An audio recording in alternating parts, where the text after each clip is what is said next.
Hello everyone, welcome to Taglish Recap, ang inyong source ng Taglish Manhwa Recap content, in Taglish para mas feel na feel ninyo. Simulan na natin.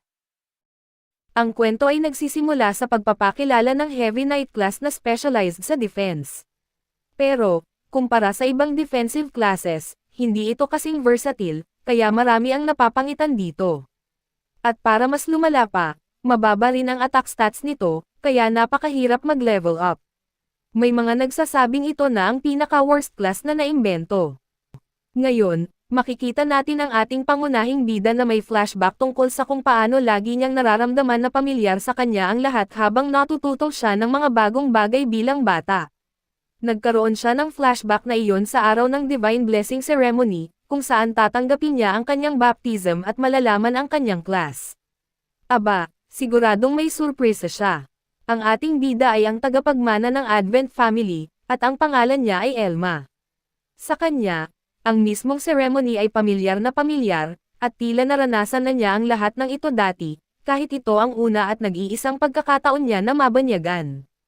Ang kanyang ama, ang pinuno ng Eden family. Hinimok siya ng kanyang ama at sinabi na makakatanggap siya ng makapangyarihang class dahil siya ay anak niya, sa huli. Habang ginagawa ng pari ang baptism process, hindi maalis ni Elma ang pakiramdam na naranasan na niya ito noon pa, at bumabalik ang kanyang alaala kahit noong hindi pa siya isinisilang. Si Elma, sa kabila ng kakaibang pamilyar na pakiramdam, ay umasa na makuha ang Heavy Knight class, at iyon nga ang nangyari. Masaya si Elma at nagmamadaling ipaalam sa kanyang ama ang tungkol sa kanyang class, ngunit nang makita ang ekspresyon ng kanyang ama, bigla siyang nagduda sa kanyang kasiyahan. Galit na galit ang kanyang ama, ngunit nagkunwari siya na sinabi ni Elma na siya ay naging isang sword saint, na itinuturing na pinakamakapangyarihang class. Doon lamang napagtanto ni Elma na ang pamilyar na pakiramdam ay ang mga alaala mula sa kanyang nakaraang buhay, at sa mundong ito, ang mga class na madaling masanay ay pinahahalagahan, habang ang mga nangangailangan ng husay at pagsisikap ay itinuturing na mababa. Iniisip ni Elma na mali ang evaluation system, pero wala iyong pakialam sa kanyang ama. Lumapit ito kay Elma at hinawakan siya ng mahigpit upang tingnan ang status menu at makita ang kanyang class. Punong-puno ito ng galit at sinigawan si Elma dahil naging Heavy Knight siya. Dagdag pa niya na ito ang pinaka-worst class na pwede dahil mababa ang lahat ng stats niya at wala man lang siyang kahit isang attacking skill. Sinubukan ni Elma na sabihin na ang defensive stats niya ay top-notch, pero sinampal siya ng kanyang ama at sinabing wala siyang pakialam sa defense. Sinabi rin ng kanyang ama na masaya siya na hindi ginawa ang ceremony ng publiko. Habang ipinapakita ang pagkadismaya sa anak, isang babae na naka-high heels ang lumapit sa kanila. Tumayo siya sa harap ng lahat at ipinahayag na dapat gaganapin din ang kanyang Divine Blessing Ceremony sa araw na iyon. Ang pangalan niya ay Maris at siya ay mula sa isang branch family ng Advent household. Naalala ni Elma kung paano sila naglalaro noong bata pa sila. Sinabi ng ama ni Elma na okay lang na mabanyagan din si Maris, pero may masamang kutob si Elma tungkol dito. Siyempre, nakuha ni Maris ang Sword Saint class, at agad na nagsimulang magmaliit kay Elma. Gaya ng inaasahan ni Elma, biglang sumigla ang kanyang ama at sinabi kay Maris na siya ang magiging anak niya at ang susunod na tagapagmana. Labis na ikinatuwa ni Maris ang lahat ng atensyong natatanggap niya, pero kunwari ay inosente siyang nagsabi na inakala niya na si Elma ang susunod na tagapagmana. Doon muling sumabog sa galit ang kanyang ama at sinabi kay Elma na kahihiyan siya sa Advent family dahil nakuha niya ang Heavy Knight class. Sinubukan ni Elma na ipagtanggol ang sarili, pero pinutol siya ng kanyang ama. Hindi lang iyon, dinison pa siya ng ama niya, itinapon sa kalye, at pinagbawalan siyang gamitin ang pangalang Eden. Walang pakundangang iniwan ng ama niya si Elma sa kalsada at umalis kasama si Maris, hindi man lang pinakinggan ang anak niya. Pinalaya si Elma sa kalsada kasama ang kanyang ilang gamit. Kinaumagahan, nagising si Elma sa isang inn, puno ng galit sa kanyang ama dahil pinalayas siya at pinasimulan ang kanyang buhay mula sa wala. Pero sa kabila ng lahat ng nangyari, masaya pa rin si Elma na naging isang Heavy Knight siya. Tila may kinalaman ang kanyang déjà vu sa isang laro na nilalaro niya noon, pero ang lungsod ng Rondelm ay malinaw na iba sa nakasanayan niya. Kailangan ni Elma na muling tuklasin ang lahat, pero bago ang kahit ano, gusto niyang tiyakin kung pareho pa rin ba ang class niya tulad ng naaalala niya. Nang buksan niya ang status menu, tuwang-tuwa siya nang makita na lahat ay ayon sa gusto niya. Ipinaliwanag ni Elma ang system skill tree, parang katulad lang ito ng sa ibang laro. Ang kaibahan lang ay sa mundong iyon, may partikular na skill tree ang bawat class, bukod pa sa skill tree na accessible sa lahat ng class. At ang tanging skill na specific sa class ni Elma ay ang Vow of the Heavy Armor skill, na itinuturing na napakahirap ay master kaya't madalas ituring na walang silbi.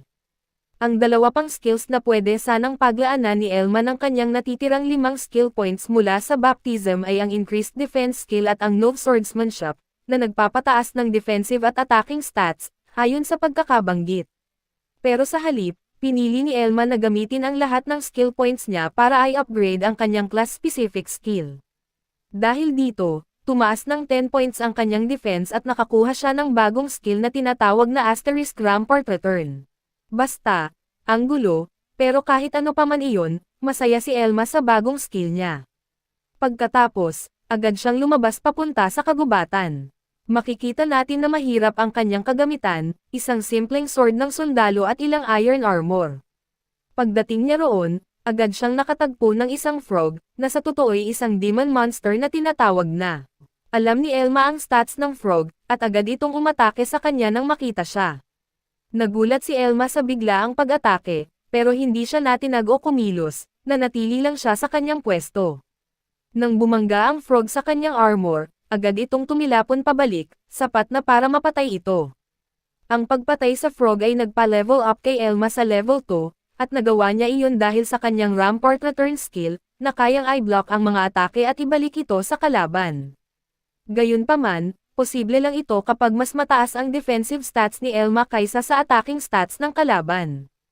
Nang matalo ang frog, ito ay nag-disintegrate at nag-drop ng level 2 mana stone, na napagpasyahan ni Elma na itago kahit hindi ito gaanong mahalaga.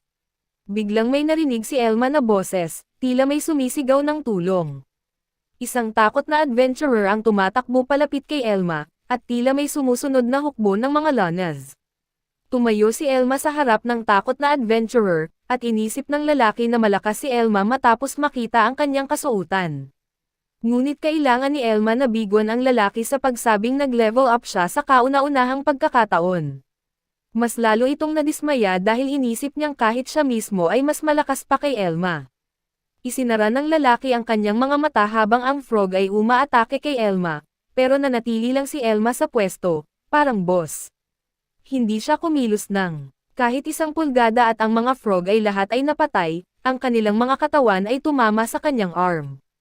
Nang buksan ng lalaki ang kanyang mga mata at makita ang lahat ng patay na Lonas, tinanong niya si Elma kung sino siya. Imbes na sabihin na mula siya sa Advent household, ipinakilala ni Elma ang sarili bilang Elma, the Heavy Knight. Matapos talunin ang lahat ng Lonas, nakuha ni Elma ang Asterisk Unshakable Asterisk title. Sinuri niya muli ang kanyang status menu, at talagang parang pareho ang sistema sa naaalala niya.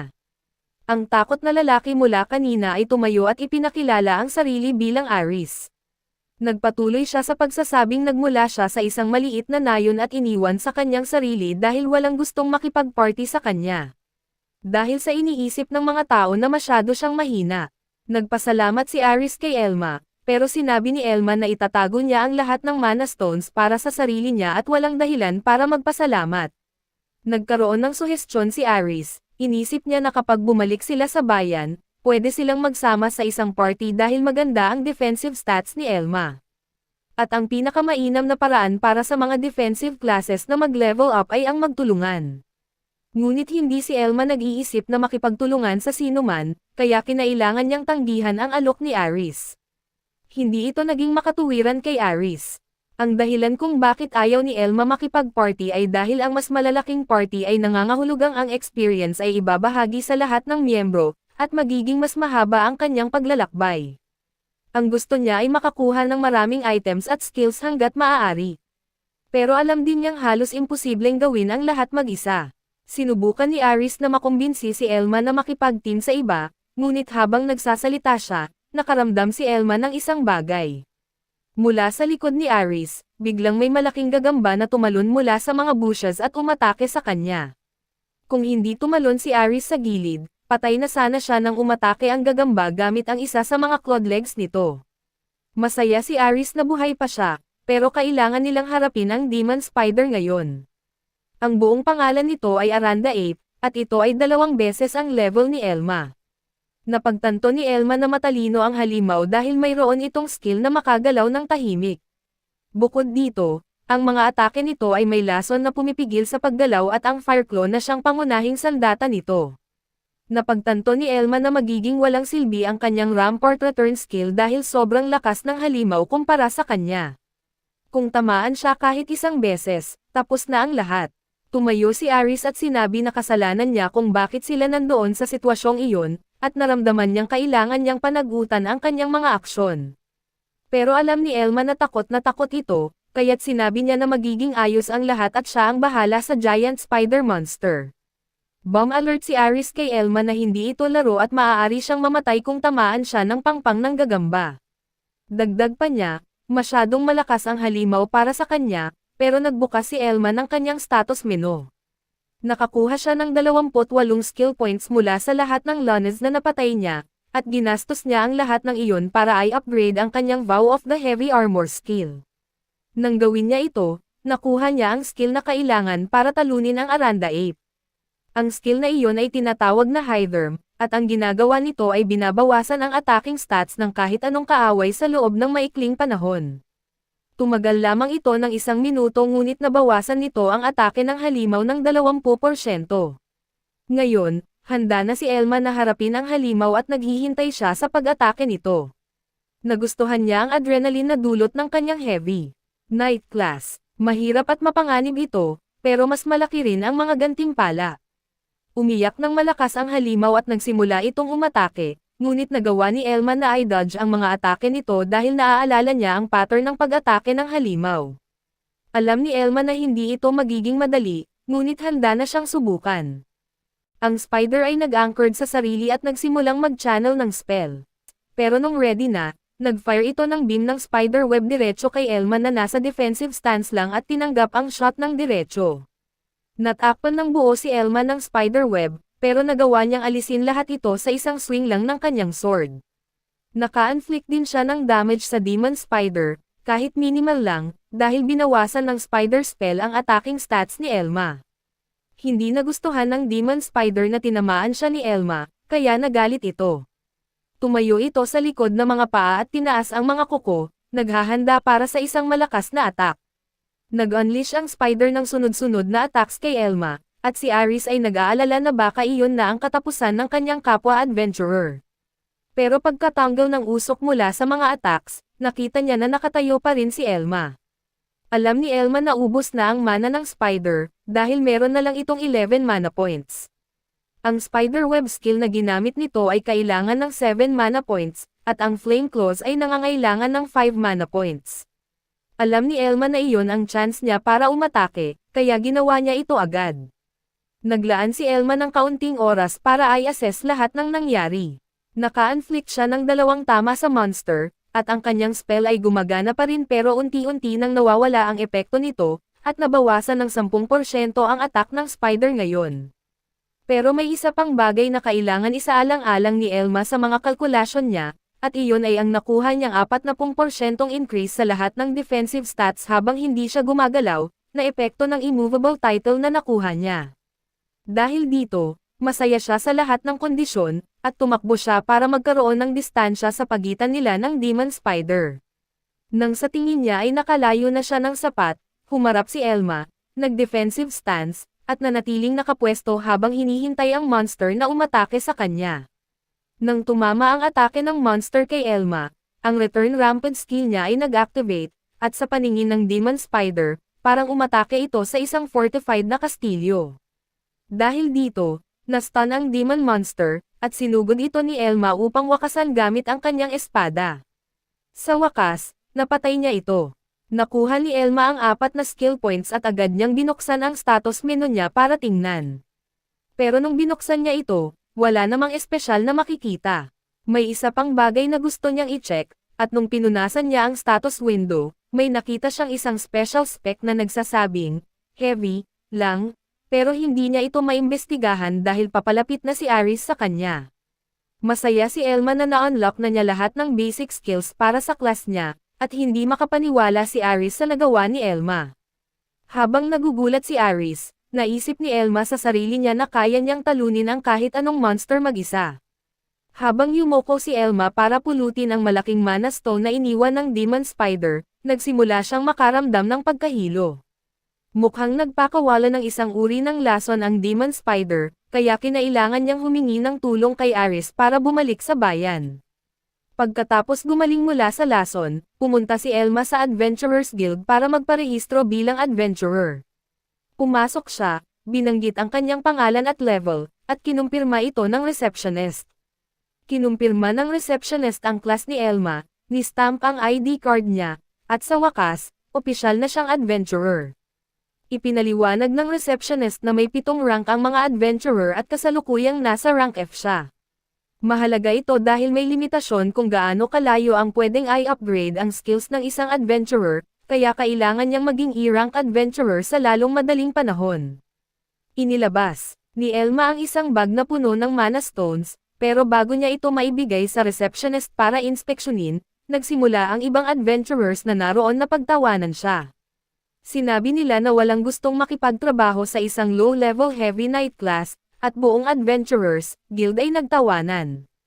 Hindi alam ng receptionist kung ano ang sasabihin, pero hindi naapektuhan si Elma sa kanilang mga salita. Kumpirmado lang sa kanya na iilan lang ang heavy knight adventurers, kaya mananatili siyang solo adventurer sa ngayon. Sa wakas, in-empty niya ang laman ng bag niya, at ang unang tanong ng receptionist ay kung siya lang ba mag-isa ang nangangaso. Sinabi ni Elma na totoo iyon. Si Elma mismo ang nagtipon ng lahat ng mana stones at gusto niyang ma-inspeksyon ang mga ito agad-agad. Ang mga adventurers na nagtawanan kay Elma kanina lang ay inisip na baka niloko lang niya ang iba para makuha ang mana stones o kaya naman ay nandadaya siya. Pero hindi na pinansin ni Elma ang iniisip nila, dahil tapos na ang receptionist sa pag-inspeksyon sa mga mana stones at binayaran siya ng malaking halaga ng pera, halos bumaha ang pera. Dahil dito, rehistrado at may sapat na siyang ipon para sa pansamantala, at ito ang nagpagalit sa ibang adventurers.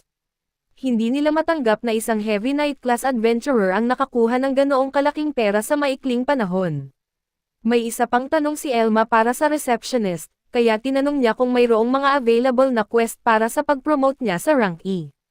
Tiningnan ng receptionist ang listahan ng mga available na quest, at kahit nakita niyang marami-rami ang mga ito, sa tingin niya, wala ni isa ang akma sa kasalukuyang level ni Elma. Pero iyon lang ang kailangang malaman ni Elma. Kinuha ni Elma ang isa sa mga quest at agad siyang nagtungo sa lugar. Napunta siya sa isang sementeryo, at pagdating niya doon, nakita niyang hindi lang siya ang gustong kumuha ng promotion quest. Puno ang lugar ng iba't ibang klase ng adventurers, at mukhang nakikinig silang lahat sa isang taong namamahala. Ang unang sinabi ng lalaking may balbas ay marami raw adventurers ang gumagawa ng mga padalos-dalos na aksyon nang hindi pinag-iisip ang mabuti, at pati si Elma ay tinignan niya para sabihin na isa siya sa mga ito. Akala rin ng bearded guy na si Elma ay isang manloloko na umaakyat sa ranks gamit ang iba't ibang klase ng pandaraya, at ayaw niyang maniwala na kaya ni Elma na talunin ang isang Aranda Ape ng mag-isa. Gusto pa nga niyang suntukin si Elma dahil dito, pero nanatili lang si Elma na walang reaksyon. Galit si Elma na walang naniniwala sa kanya, pero alam niyang ang reaksyon niya sa mga sinabing iyon ay makakaapekto kung tatanggapin siya para makilahok sa promotion quest o hindi. Kaya naman, nagdesisyon siyang magpakumbaba. Nakiusap si Elma sa bearded guy na tanggapin siya, at kahit hindi siya masaya sa desisyong iyon, nagbigay siya ng pagkakataon kay Elma. Ang pangalan ng lalaking iyon ay Mr. Gam. Agad niyang inutusan ang kanyang subordinate na si Tail para simulan ang scouting. Gumamit si Tail ng kanyang scouting spell at agad niyang nadama ang isang grupo ng 30 demon monsters na papalapit sa kanila. Pinuri siya ni Gam, at nagbiro si Tail na i-promote siya sa mas mataas na ranggo. Pero nang mapansin ni Tail si Elma, sinabi niya na narinig niya ang lahat ng nangyari sa guild, at iyon ang dahilan kung bakit interesado siya kay Elma. Sinuri ni Elma ang kanyang kasuotan, at sa itsura nito, naisip niyang marahil ay isang red magician siya. Ang mga Red Magician ay magaling sa lahat ng klase ng magic at sila ang pinaka-versatile na klase ng magician na umiiral. Dagdag pa ni Tail, kahit na mayroong lahat ng fame na nakapaligid kay Elma dahil sa kanyang malaking mana Stone Hall, naawa siya kay Elma dahil sa Heavy Knight class niya. Pinagtanggol ni Elma ang kanyang class at sinabi kung gaano niya ito gusto, pero hindi masyadong na-impress si Tail at sinabi lang sa kanya na huwag magpakaseryoso. Naalala ni Elma na sa laro, ang Red Magician class ay talagang makapangyarihan at kilala ito sa mga stealth features nito. Inanunsyo ni Gam na ang mga monster na papalapit sa kanila ay pinangunahan ng mga monster na tinatawag na Go-Heads, at sinabi niyang siya na ang bahala sa mga ito dahil medyo masyado silang malakas para sa mga novice adventurers. Dagdag pa niya, hindi siya mag-aaksaya ng oras sa pagprotekta sa sinuman. Naalala rin ni Elma ang monster na iyon mula sa laro, at kahit na hindi ito delikado batay sa kanilang stats, mayroon itong isang skill na tinatawag na Breath of Hades na kayang gawing putik ang mga bangkay ng layon, at iyon ay isang abala. Naisip ni Elma na maaari silang magtagumpay kung si Gam ay talagang isang D-rank adventurer, at nang isaalang-alang niya ang lahat, tinansya ni Elma na ang kanilang tsansa sa kaligtasan ay nasa mga 80%. Sa tingin ni Elma, maganda ang mga odds na iyon para sa isang laro. Pero ngayon, iba ang mga kondisyon, at hindi na siya naglalaro ng laro. Ngayon, ito ay tungkol sa buhay at kamatayan. Kaya't nagpa siya si Elma na lumapit kay Gam at subukang makinig siya sa kanya. Sinubukan ni Elma na hikayatin siyang baguhin ang kanilang estratehiya, ngunit na-offend si Gam sa sinabi ni Elma tungkol sa kung ano ang dapat at hindi dapat nilang gawin. Sinabi ni Elma kay Gotham na iba ang makita ang undead horse ng personal kaysa sa mga sinabing nasa report, pero simpleng sinabi ni Gam na huli na para baguhin ang kanilang plano. Nakatayo na lang si Elma doon, umaasang mababago ni Gam ang isip niya matapos niyang sabihin na lahat ng adventurers doon ay sobrang mabababang level at umaasa silang lahat sa kanya. Pero sinabi lang ni Gam na ayaw niyang mag-babysit, at iyon na ang katapusan ng kanilang pag-uusap. Lumapit si Tail at nagsimulang mangutya kay Elma, iniisip niyang natatakot siya sa undead, samantalang sa totoo lang, sinusubukan lang ni Elma na tulungan ang lahat dahil alam niya kung ano ang paparating.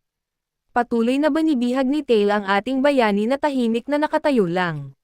Sinabi rin ni Tail kay Gam, na hindi na kailangan ni Gam na makinig sa isang tao tulad ni Elma.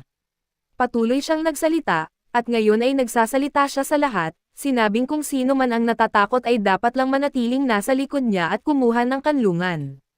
Pero hindi niya naisip na sila ay inaatake na. Nang sa wakas ay napagtanto niya na may kakaibang katahimikan sa paligid niya, lumingon siya at nang makita ang hukbo ng mga patay na papalapit sa kanya, natakot siya ng sobra at agad na nahulog sa sahig.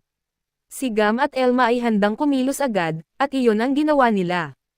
Tumakbo si Gam sa harap ng lahat upang salubungin ang hukbo ng undead at sumigaw kay Tail na sundan siya bilang kanyang mga subordinate. Ang nangungunang Ghoulhead ay may hawak na club, at alam ni Elma na wala itong espesyal at kahit na mayroon, mukhang hindi ito makakapagpabago sa sitwasyon. Pinagsama ni Elma ang iba pang adventurers at sinabi sa kanila na sila ang talagang may mas malalaking ulo, na nangangahulugang mayroon silang utak na pwede nilang gamitin para talunin ang mga halimaw. Nang nag-aalinlangan ang iba pang adventurers dahil sobrang natatakot sila. Ipinaliwanag ni Elma sa kanila na kahit na ang mga whites ay talagang mababagal at makikita mo silang papalapit mula sa malayo, maaari pa rin silang magbigay ng surprise sa isang atake, at iyon ay posibleng maging nakamamatay na suntok. Kaya't kailangan nilang maging napakaingat. Idinagdag din ni Elma na hindi siya makakapagtagal kasama nila dahil malamang na makikipaglaban siya sa boss. Pero nauunawaan niya na ang dahilan kung bakit natatakot ang mga adventurers ay dahil sa unang pagkakataon ay nakikipaglaban sila sa mga demonyo. Alam ni Elma na kung walang tamang utos, ang mga adventurers ay magkakalat sa iba't ibang dako at malamang na mawalan ng buhay sa pagkataranta. Kaya't nagpasya siyang pangunahan sila. Sinabi niya sa kanila na hatiin ang kanilang grupo sa 3 bahagi at sinabi na kung aalagaan nila ang isa't isa at ang kanilang mga likod, makakapag-survive sila. Isang adventurer ang nakinig ng mabuti sa sinasabi ni Elma, ngunit hindi niya napansin na siya ay inaatake na ng isang white. Kung hindi dahil kay Elma na nagbigay ng babala sa kanya, tiyak na siya ay na ang adventurer ay lumingon sa huling sandali at nakaligtas na may sugat lamang sa kanyang kanang pisngi. Agad na tumalon si Elma sa pagitan niya at ng White, at may higit pa sa White na ito kaysa sa unang lumitaw dahil kaya nitong gumamit ng skill na tinatawag na parry na nagpapahintulot sa kanya na harangan ang mga atake gamit ang kanilang mga espada at kalasag, na nagpapadali sa kanilang pag-atake. Nagsimula si Elma na umatake sa mas malaking grupo ng mga Whites upang madirect ang kanilang atensyon sa kanya, at tumagal iyon ng ilang oras at pagsisikap. Nang sa wakas ay sa tingin niya na nataunt na niya ang sapat na mga Whites, mabilis siyang tumalon pabalik upang lumikha ng distansya sa pagitan nila, na magbibigay sa kanya ng sapat na oras upang kumuha ng defensive stance. Sa huli, na-activate nito ang kanyang espesyal na skill na nagpaparamdam sa mga attacking Whites na parang tumama sila sa isang konkretong pader. Ang mga adventurers ay lubos na naguluhan nang makita nilang nagawa ni Elma na talunin ang napakaraming Whites mag-isa. Sinabi ni Elma sa kanila na agad nilang ipaalam sa isa't isa kung may mangyaring masama. Habang si Elma ay nakikipaglaban at pinapatay ang mga Whites mag-isa, ang mga adventurers ay lubos na nagulat sa kanilang nasaksihan at hindi makapaniwala na ang isang Heavy Knight ay kayang lumaban sa napakaraming Whites ng mag-isa. Dahil sa lahat ng labanan, umakyat ang level ni Elma, at siya ay labis na nasiyahan sa buong karanasan dahil hindi niya maiiwasang mangarap na mas magiging maganda pa ang mga pangyayari para sa kanya. Ang napakaraming monsters ay higit na epektibo para sa kanyang level, siya ngayon ay level 16 at lahat ng kanyang stats ay tumaas. Nakakuha pa siya ng isa pang title, ang Unshakable Adventurer, ng kanyang klase, at siya ay talagang nasisiyahan sa kanyang progreso. Masaya ang mga adventurers na mayroon silang katulad ni Elma sa kanilang panig, ngunit ang pagkakita sa kanya, isang Heavy Knight, na lumalaban ng may kasanayan ay nagbigay sa kanila ng higit na pagkabahala kaysa sa pakikipaglaban sa mga Whites mismo. Nagpatuloy ang laban, at kahit ang mga adventurers ay ibinigay ang kanilang makakaya, at matapos ang ilang oras, natapos na ang labanan. Isa sa mga adventurers ang nagtanong kay Elma kung dapat ba silang makipagsama kay Mr. Gotham. At yan na ang wakas ng chapter 1. Huwag kalimutang mag-like at mag-subscribe para sa part 2 na paparating. At ito na ang kasunod ng part 1 ng ating manhwa. Si Elma ay nag-explain kung paano mas mataas ang level ng Ghoulhead at mas mabuting si Gam na lang ang mag-take care dito mag-isa. Habang nagaganap to, abala si Gam sa intense na laban-laban sa leader ng Undead Horde. Sumusugod ang Ghoulhead gamit ang kanyang club, pero madaling na-dodge ni Gam. Agad niyang ginantihan ng counter-attack at inaxe ang mukha ng Ghoulhead. Nagsisigaw ng nakakatakot ang Ghoul, pero si Gun ay masyadong focused sa kalaban kaya't hindi niya napansin ang paligid at nahuli siya ng ilang mga White. Galit na galit si Gun, tinanggal niya ang mga White at sumigaw sa mga tauhan niyang sina Paul at Tail, sinabihang akitin ang mas marami pang White para mapagtuunan niyang labanan ng solo ang leader ng Horde. Sinabihan din niya sila na hindi sila ma-promote kung patuloy silang tatamad-tamad. Na-paralyze sa takot si Tail, at habang nagtatapang-tapangan siya, bigla siyang inatake ng Ghoulhead, at muntikan ng tamaan si Gam dahil busy siya sa kakatingin sa kanyang duwag na mga tauhan. Sa wakas, na-dodge pa rin ni Gam ang atake at tumalon siya sa ere. Sinlash ni Gam ang Ghoulhead sa mukha ulit, at sa lakas ng tama, tumilapon ang Ghoulhead sa isang tambak ng tombstones. Tumakbo si Elma papunta kay Gam para tulungan siya, at iniisip niya na maganda ang nagiging laban ni Gam dahil isang matinding atake na lang at tapos na ang Ghoulhead. Si Gam ay handa nang tapusin ang laban, pero may mga White na hamarang sa daan niya at pinabagal siya. Samantala, kinuha ng leader ng Undead Horde ang isa sa kanyang White soldiers at kinain ito. Yummy yummy in my tummy. Ginawa ito ng Ghoulhead para ma-recover ang kanyang health points, pero may kakaiba siyang nararamdaman. Una, inisip ni Elma na corpse eater lang ang Ghoulhead na kumakain ng mga sundalo para maka-recover, pero iba ang nangyayari. Normal lang sa corpse eaters na kumain ng isang White para ma-replenish ang lakas nila, pero ang isang to ay kumakain ng marami. Nang makakain ito ng sapat, bigla siyang sumigaw ng material. Alam ni Elma na hindi magandang senyales iyon. Nang sa wakas na ialis ni Gam ang mga White na hamarang sa kanya, handa na siyang tapusin ang laban at sinugod ang Ghoulhead. Sumigaw si Elma kay Gam na kailangan niyang umatras agad dahil may masamang mangyayari, pero hindi niya alam kung narinig siya ni Gam. Ang katawan ng Ghoulhead ay tuluyang nag-transform at ngayon, mas nakakatakot at mas malakas ito kumpara sa ilang sandali lang ang nakaraan. Sa harap nila mismo, nag-evolve ang Ghoulhead into a Mudhead, at sa pagkain ng mga white, tumaas ang level niya mula 33 hanggang 40, kaya't naging sobrang lakas niya. Kung hindi mo alam gaano kalakas ito, halos 30% ang nadagdag na lakas kaya't malaking bagay iyon. Ngayon alam ni Elma na nasa malaking problema na sila, at hindi pa rin naiintindihan ni Gam ang nangyari. Ang evolution ay isang bagay na bihirang-bihira mangyari at nangyayari lang ito kapag na-corner ang isang monster at wala na itong ibang paraan kundi mag-evolve para makaligtas. Hindi masyadong alam ang impormasyong ito sa mundo nila at sinisi na lang ito ni Elma sa malas nila. Habang nasa tabi lang si Gam ng Mudhead, sumigaw si Elma na lumayo siya mula sa leader ng horde, pero huli na ang lahat dahil ginamit na ng Mudhead ang kanyang intimidating shout at napadaze si Gam. Kailangan agad kumilos ni Elma, kaya inutusan niya sina Tail at Paul na mag-distract sa Mudhead at ilayo ang atensyon nito kay Gam, pero takot na takot si Tail at hindi siya makagalaw. Sinabi ni Elma na kapag napatay si Gam, patay na rin sila lahat. Pagkatapos magsalita ni Gam kay Tail, biglang tinamaan siya ng Mudhead at napaubo siya ng dugo sa lakas ng impact na nagpatalon sa kanya. Ang pinsalang, tinamo niya ay nagdulot ng paralyzing toxin sa katawan niya, pero hindi pa doon nagtapos ang Mudhead. Inabot ng halimaw ang kamay niya para kunin ang paralisadong katawan ni Gam, pero biglang tumalon si Elma sa harap at dinapensahan si Gam. Halos hindi kinaya ni Elma ang atake dahil mas malakas talaga ang halimaw sa kanya, pero kahit papaano, nanatili siyang nakatayo. Sinabi ni Elma kay Tail na babantayan niya ang Mudhead at habang ginagawa niya ito, subukan ni Tail na gamitin ang Paralysis Heal Asterisk kay Gam para makapagpatuloy siya sa laban.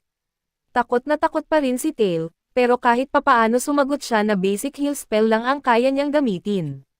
Sinabi ni Elma na ayos na iyon, pero kailangan nilang mailayo agad si Gam doon. Alam ni Elma na ang paralyzing toxin na iyon ay tumatagal lamang ng 3 minuto bago mawala, at kung makayanan niyang pigilan ang halimaw sa loob ng 3 minuto, magkakaroon ng sapat na oras si Tail para pagalingin ang mga sugat ni Gam.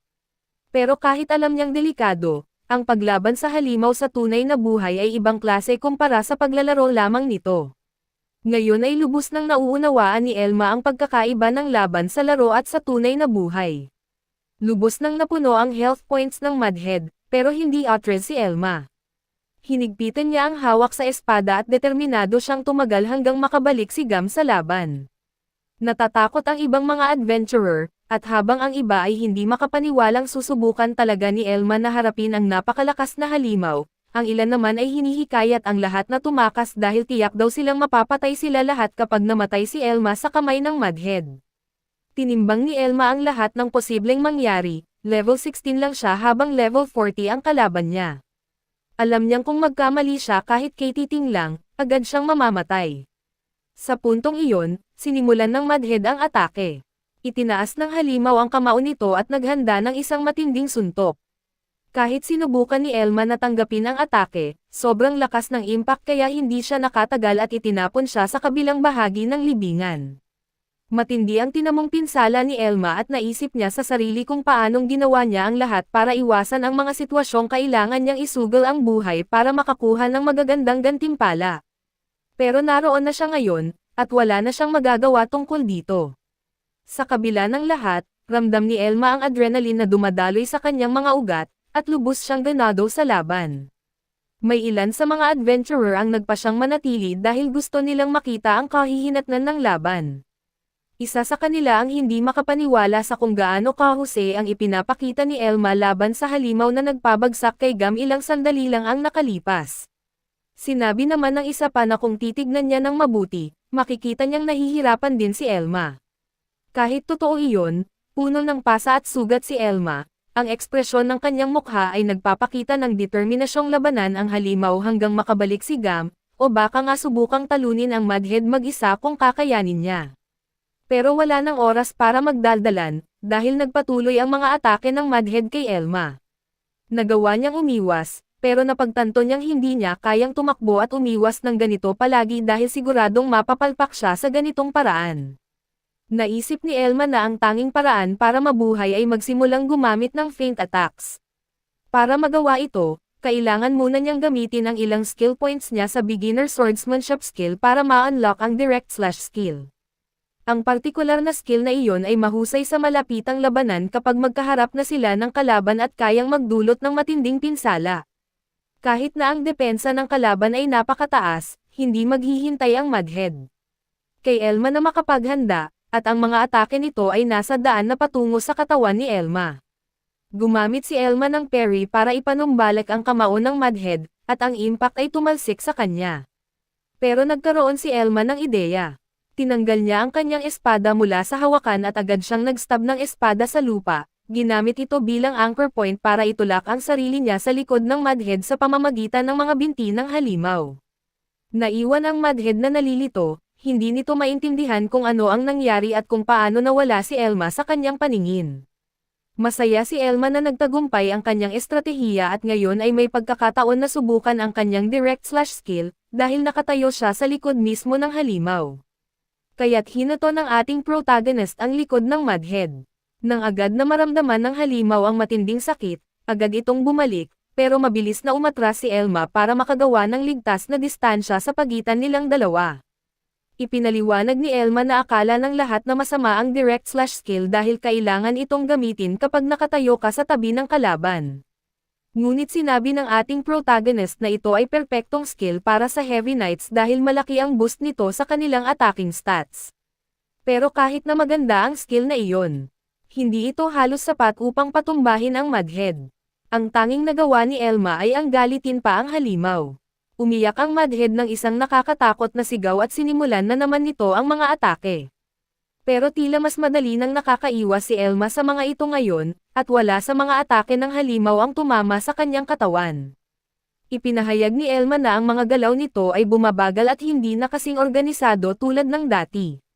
Nagpulalo pa ito sa galit ng halimaw, ngunit sinabi ng ating protagonist na sinasadya niya iyon at idinagdag na ang tunay na laban ay magsisimula na. Sinabi ni Elma na nagawa niya ng maayos ang kanyang trabaho, at sa mga oras na iyon, naramdaman ng halimaw na may mali, pero huli na ang lahat para sa Mudhead, dahil si Gam ay lumilipad sa hangin at handang patumbahin ang Mudhead sa isang saktong atake mula sa kanyang battle axe. Ginamit ni Gam ang kanyang espesyal na skill na tinatawag na Dragon Slayer at hinati ang utak ng Mudhead gamit ang kanyang battle axe, at ang pool ng dugo ay sumabog sa paligid nila mula sa patay na Mudhead. Pasensya na. Anyway, tinadyak ni Gam ang katawan mula sa kanyang battle axe, at umakyat ang level ni Elma mula 16 hanggang 23. Talagang masaya siya na ang kanyang pag-unlad ay maayos na maayos. Talagang namangha si Gam kay Elma sa kakayahan nitong makipaglaban ng higit sa 3 minuto laban sa halimaw na halos pumatay kay Gam. O sa pagkatalo ng Mudhead ay dapat mapunta kay Elma, kaya lahat ng ibinagsak ng halimaw ay kanya na sa default. Pero hindi may tatago ni Gam ang kanyang interes, kaya't tinanong niya si Elma kung pwede niyang suriin ang estado ng item. Kinuha ni Elma ang shield at nalaman niyang ang tinatayang halaga nito ay nasa 3 milyong ginto. Mayroon din itong espesyal na epekto. Ang pangalan ng shield ay Shield of Madness, at pinapataas nito ang depensa ng gumagamit ng 25% at pinapalakas ang anumang atake ng 8 puntos. Nalaman ni Elma na ang spell na Rampart Return ay gumagana lamang kung ang mga kalaban ay umatake sa kanyang armor, ngunit naisip niya na makakatulong ang shield sa kanya na maging mas versatile sa kanyang estilo ng laban, at madali niyang mablock ang mga atake na pareho ng antas. Bukod pa dito, ang napakalaking halaga ng bihirang item na ito ay dapat ding isaalang-alang. Mukhang interesado talaga si Gam sa shield, ngunit nang humarap si Elma, nagkunwari si Gam na wala siyang pakialam dito.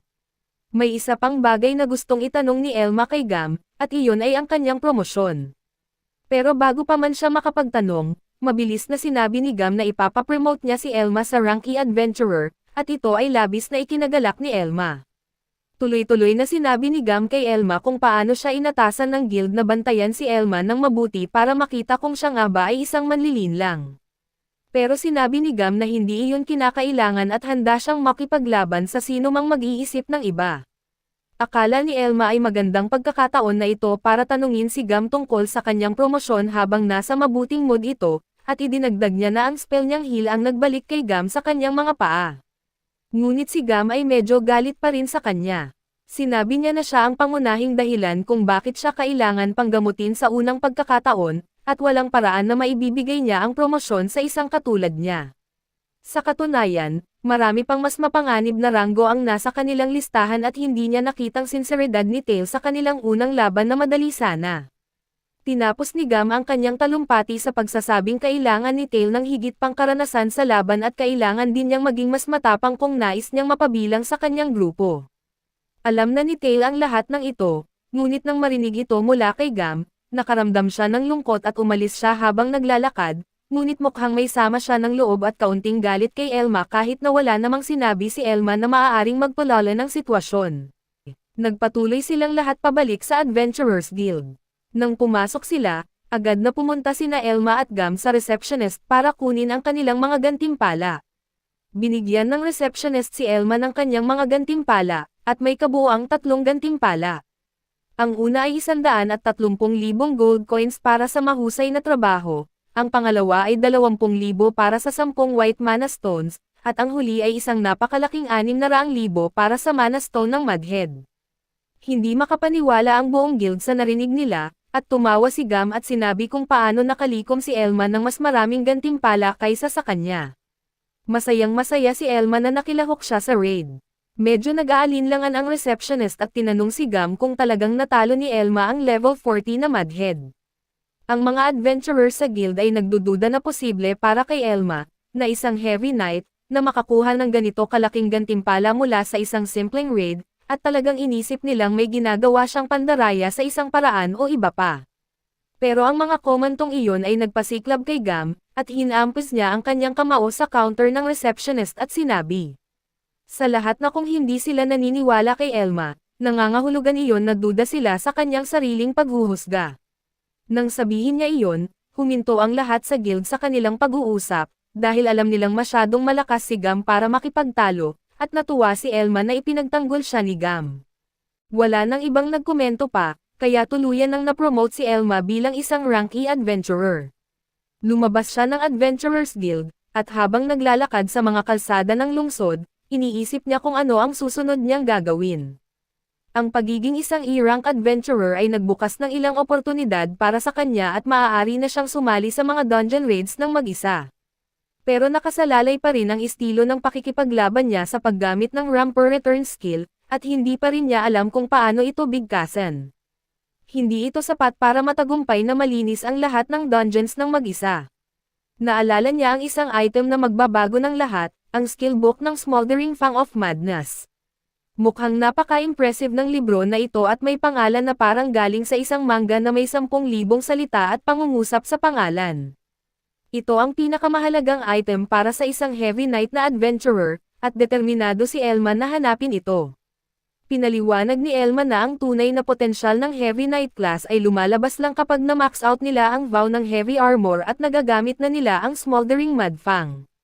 Kapag nagkatugma ang mga ito sa isang heavy knight class adventurer, doon sila talagang umaangat. Hindi na lang siya basta defense specialist ngayon, naging attack specialist na rin siya. Ang heavy knight ay nagiging mas malaki at mas malakas, ang pinakadakilang sandata ng tao sa buong mundo. Kaya napakahalaga ng Smoldering Fang of Madness, pero sobrang rare nito. Kahit na inikot na ni Elma ang mga kalsada at tinignan ang iba't ibang shops at pamilihan, duda pa rin siya na mahahanap niya ang item na iyon sa city shop. Pumasok si Elma sa isang tindahan at humingi ng 3 healing potions. Tumayo ang receptionist para kunin ang mga ito, at pagbalik niya, dala na niya ang 3 healing potions na nagkakahalaga ng 72,000 gold coins. Napaisip si Elma na medyo mahal ito, pero kailangan niya talaga, kaya binili niya pa rin. Bago siya umalis, may gusto pa siyang itanong sa shopkeeper, kaya nakinig itong mabuti sa kanya. Ang gustong malaman ni Elma ay kung may lugar ba na nagbebenta ng skill books, dahil halos buong oras na siyang naghahanap pero ni isa ay wala siyang makita. Napansin ng shopkeeper na tila baguhan si Elma sa pagiging adventurer, at inisip niya na siguro unang taon pa lang niya ito. Sinabi niya kay Elma na matagal nang ipinagbawal ang pagbebenta at pagbili ng skill books. Tanging makakakuha lang nito kung mahahanap sa mga raid o dungeon. Ang ibang skill books ay binibili ng guild at ipinamamahagi sa mga noble families at simbahan. Hindi ito alam ni Elma, at labis siyang nagulat sa sinabi ng receptionist. Ikinumpara niya ang estado ng mundo sa larong nilalaro niya dati, at tila mas malaki ang impluwensya ng mga noble families dito.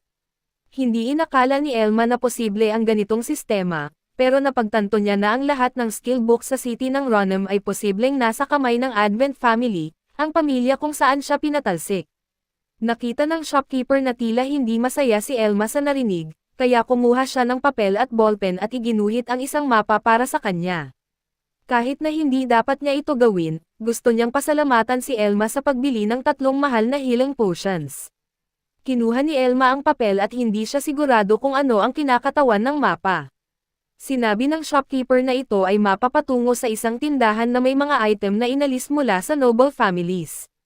Hindi maintindihan ni Elma kung paano nagagawa ng mga adventurer iyon, dahil akala niya kailangan nilang i-report lahat ng kanilang nahanap sa guild.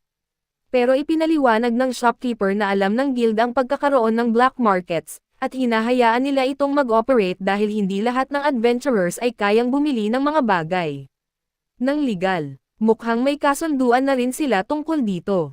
Dagdag pa ng shopkeeper, lahat ng mga gamit mula sa patay na adventurers ay hindi ibinabalik sa pamilya, kundi ibinebenta sa sinumang may sapat na pera para bilhin ang mga ito, karaniwan, napupunta ito sa mga nobles.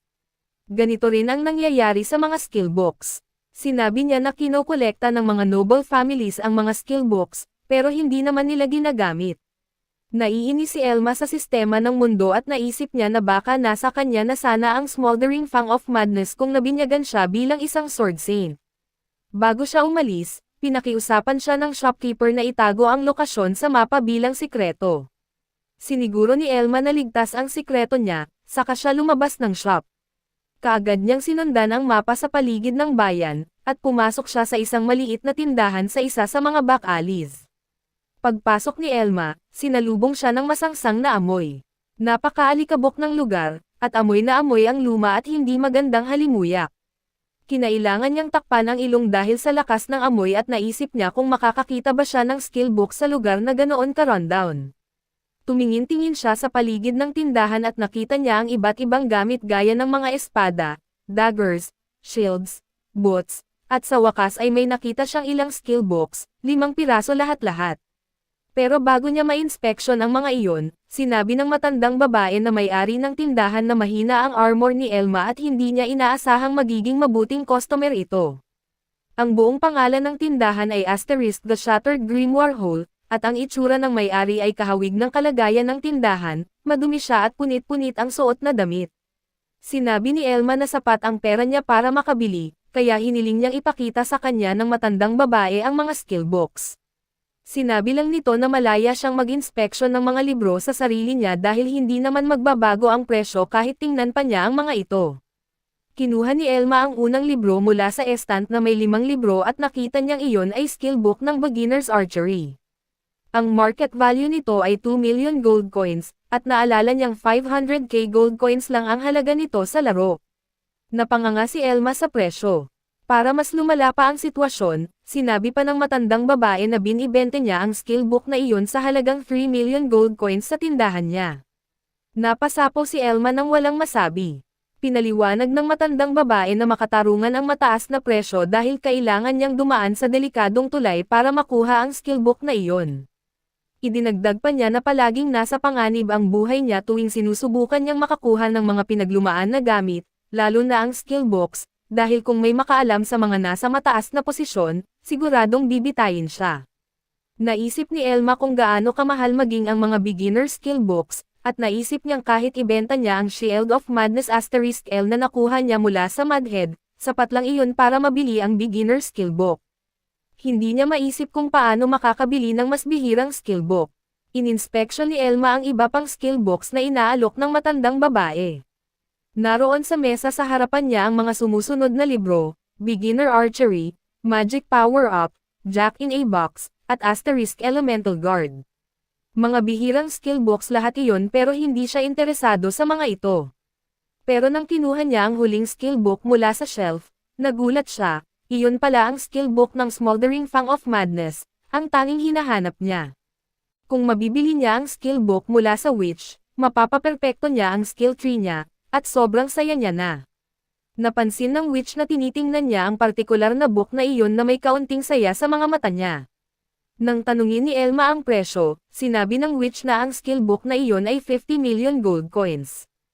Halos himatayan si Elma nang marinig ang presyo, pero na-realize niya na wala siyang magagawa para baguhin ang isip ng witch, kaya napabuntong hininga na lang siya.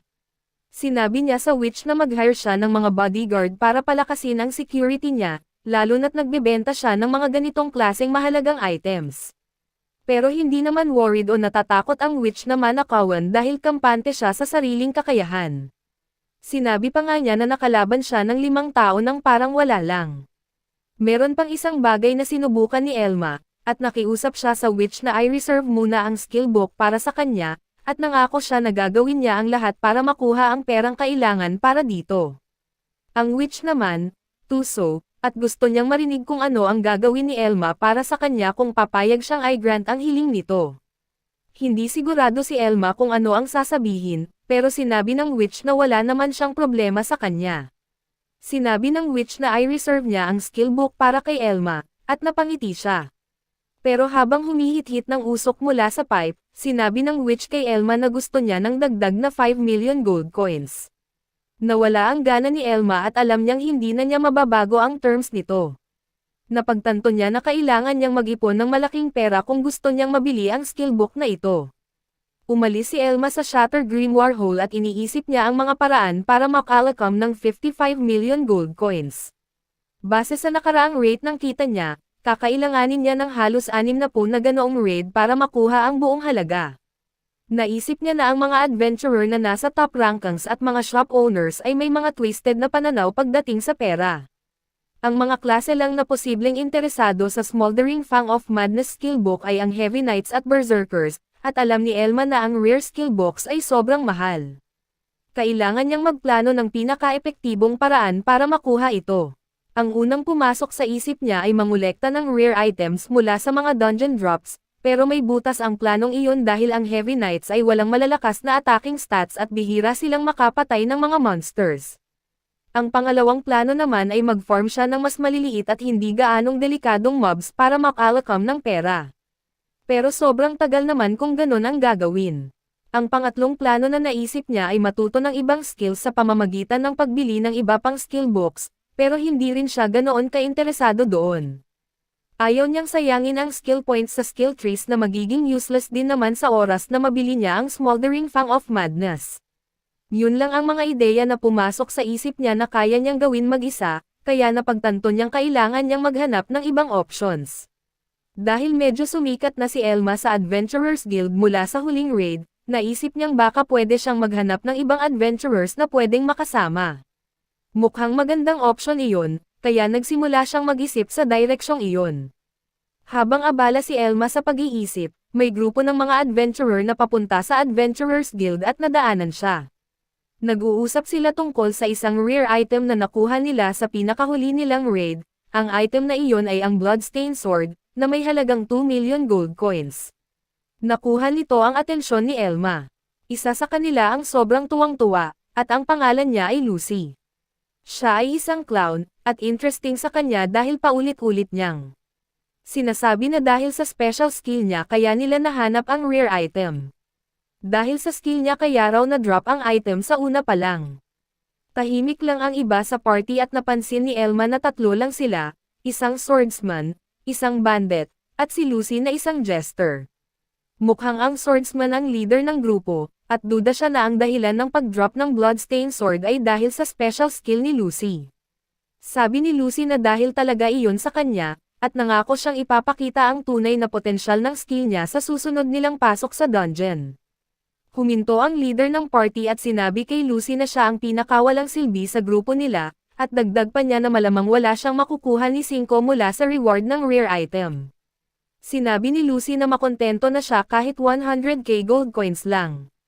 Sabi naman ng swordsman kay Lucy na hindi sapat ang pangtaunt niya sa mga monsters at hindi talaga sila nakinabang ng husto sa kanya, kaya inulit niya na wala siyang kwenta sa party. Nag-init ang ulo ni Lucy at nagdesisyon siyang ipaglaban ang sarili.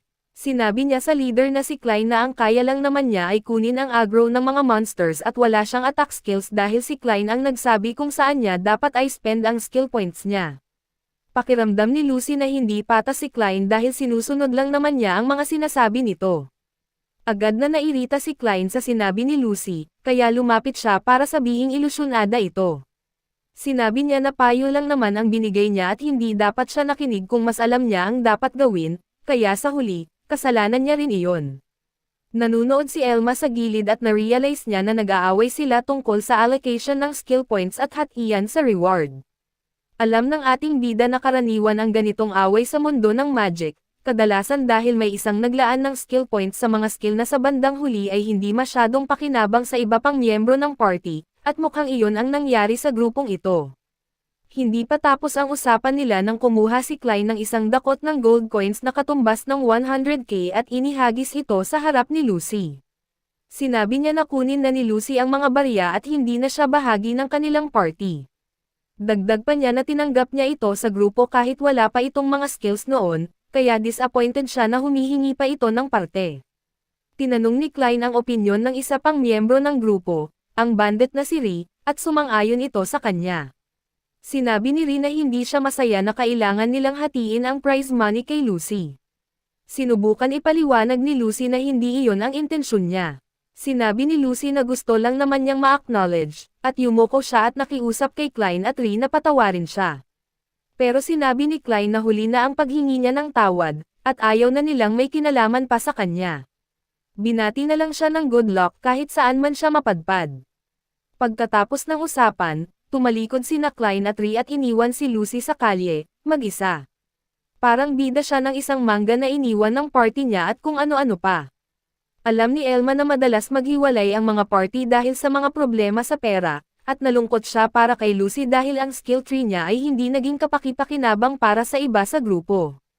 Ipinaliwanag ni Elma kung paano ginawa ang leveling system para mapilitan ang mga adventurer na pag-isipang mabuti kung aling mga skill ang gusto nilang i-upgrade.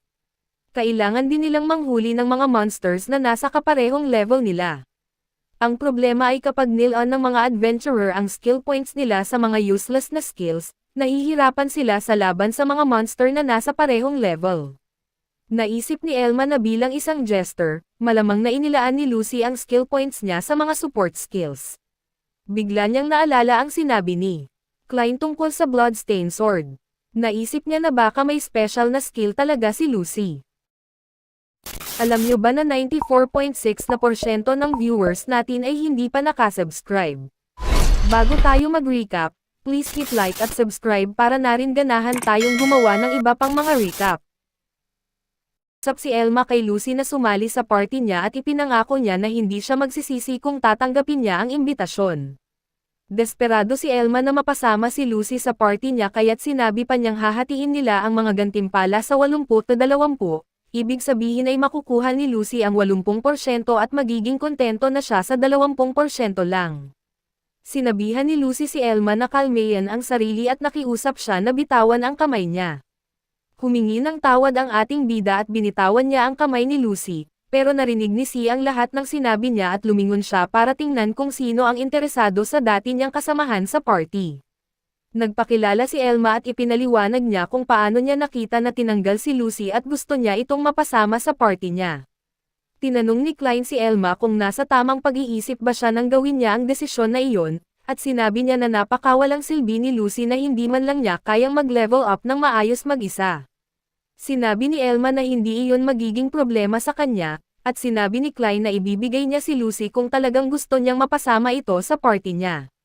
Sagot ni Elma, hindi niya kailangan ng permiso ng kahit sino, lalo na nang sa kanya, at iyon ang ikinagalit ni Clyde.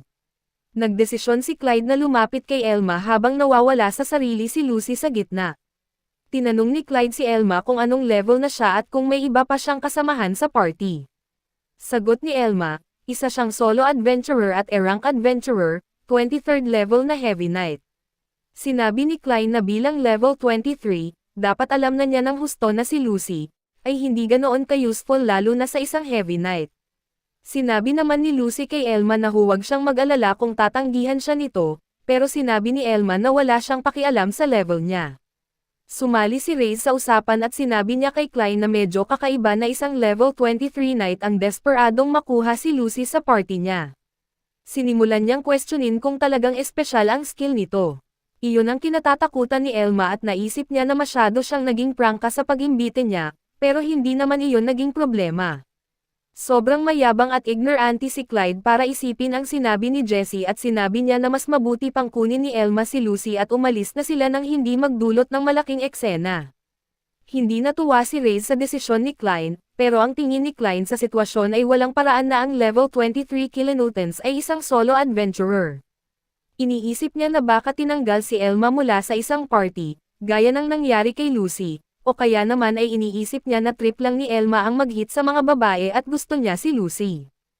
Sinabi rin ni Klein kay Reyes na masisira ang reputasyon nila kung malalaman ng ibang adventurers na tinanggal nila si Lucy dahil sa sarili nilang pagkakamali sa maling pag-allocate ng skill points niya. Kailangan ding sumang-ayon ni Reyes sa kanya tungkol doon, kaya ibinalik ni Klein ang espada niya at sinabi kay Elma na pwede niyang isama si Lucy at wala namang magiging problema doon. Walang sinabi si Elma, pero naiinis siya kay Klein dahil alam niyang isa itong tusong tao. Yumuko si Lucy kay Elma at sinabi na tatanggapin niya ang alok nito at magtitiwala siyang aalagaan siya ng maayos. Masaya rin si Elma na makuha ang kauna-unahan niyang kasapi sa party. Kinongratulate sila ni Klein sa pagkabuo ng sarili nilang party at sinabi kay Lucy na hanggang ngayon, wala siyang pera para makabili ng sarili niyang sandata. Habang tinutulak ang mga gintong barya sa lupa, sinabi ni Klein kay Lucy na dapat isipin na ang 100k na baryang iyon ay isang regalo. Hindi alam ni Lucy ang sasabihin at nagpasalamat siya kay Klein, pero sinabi ni Elma na iwan ang mga barya sa lupa. Sumigaw si Elma kay Klein na siya dapat ang pumulot ng mga baryang iyon dahil siya ang nagtapon ng mga iyon sa simula pa lang. Pagkatapos niyang sabihin ito kay Klein, sinabi ni Elma kay Lucy na iwan na lang ang pera dahil ayaw niyang makaramdam ng utang na loob sa mga tulad ni Klein kahit isang gintong barya pa yan. Sumigaw pabalik si Klein na lalo lang silang magiging walang silbi nang magkasama dahil si Elma ay isang heavy knight, pero hindi na lumingon si Elma. Gusto sana ni Reyes na pulutin ang pera, pero hindi siya pinayagan ni Klein dahil gusto niya lahat para sa sarili niya. Sa huli, pinulot niya rin lahat. Dinala ni Elma si Lucy sa isang lokal na tavern at nagpasalamat si Lucy sa kanya sa pag-imbite sa party niya. Maging tapat si Lucy at sinabi kay Elma na mahina talaga siya, pero sinabi ni Elma na huwag siyang mag-alala sa ganoong bagay. Sinabi niya na kung lalaban siya sa mga monsters na may advantage ang skill tree niya, magiging okay lang siya. Pero may isa pang tanong si Lucy. Gusto niyang tanungin si Elma at gusto niyang malaman kung inimbita ba siya nito sa party dahil nahulog ang loob niya sa kanya, at nagulat si Elma sa tanong na iyon. Ipinagpatuloy ni Lucy ang kwento niya at sinabi na iyon lang ang naiisip niyang paliwanag. Pero kahit na mabuting tao si Elma, naisip niyang dapat magsimula ang relasyon nila bilang magkaibigan lang. Hindi makapaniwala si Elma sa naririnig niya, at para maalis ang duda niya, tinanong niya si Lucy tungkol sa skill tree niya at kung naka-unlock na ang Great Fortune skill.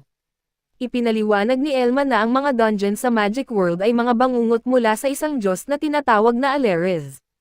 Ikinwento ni Elma kung paano nilikha ni Alerez ang ilang mga lingkod para sa sarili niya, pero nang nasaran siya ng bait, ang mga lingkod na iyon ang nagsil sa kanya. Dahil nasaran na siya ng bait, hindi na niya makontrol ang mga kapangyarihan niya, at ang mga bangungot na nararanasan niya ay lumikha ng mga monsters na nagbukas ng mga portal papunta sa totoong mundo, at ang mga ito ang mga dungeon na tinutukoy ni Elma, kilala rin bilang Dream Holes. Ipinakita ni Lucy kay Elma ang status menu niya at sinabi na iisang skill lang ang epektibo sa kanya, at iyon ay ang Dice Thrust skill. Pero may kondisyon ang skill na iyon, gumagana lang ito kapag nag-roll siya ng 6 sa kanyang die. Ipinakita ni Lucy kay Elma ang skill tree niya. Mas gusto sana ni Lucy kung in-invest niya ang ilang skill points sa dalawa pang skill trees na meron siya, ang Fool's Acrobatics at Attack Power-Up. Pero sinabi ni Elma na okay lang ang skill tree niya, at idinagdag pa niya na kailangan niya ang kakayahan ni Lucy, na ikinagulat ni Lucy. Naisip niya na baka pinapahayag ni Elma ang nararamdaman nito sa kanya at dapat mas tapang-tapangan siya sa pagsasabi ng mga ganoong bagay. Pero ibang ibig sabihin ni Elma. Inulit niya ang pahayag niya ng may tapang, pero nagulat si Lucy sa sinabi niya. Sinabi ni Elma na mag-e-expedition sila kung saan kikita sila ng humigit kumulang 30 million gold coins, at tataas ang level ni Lucy hanggang 30.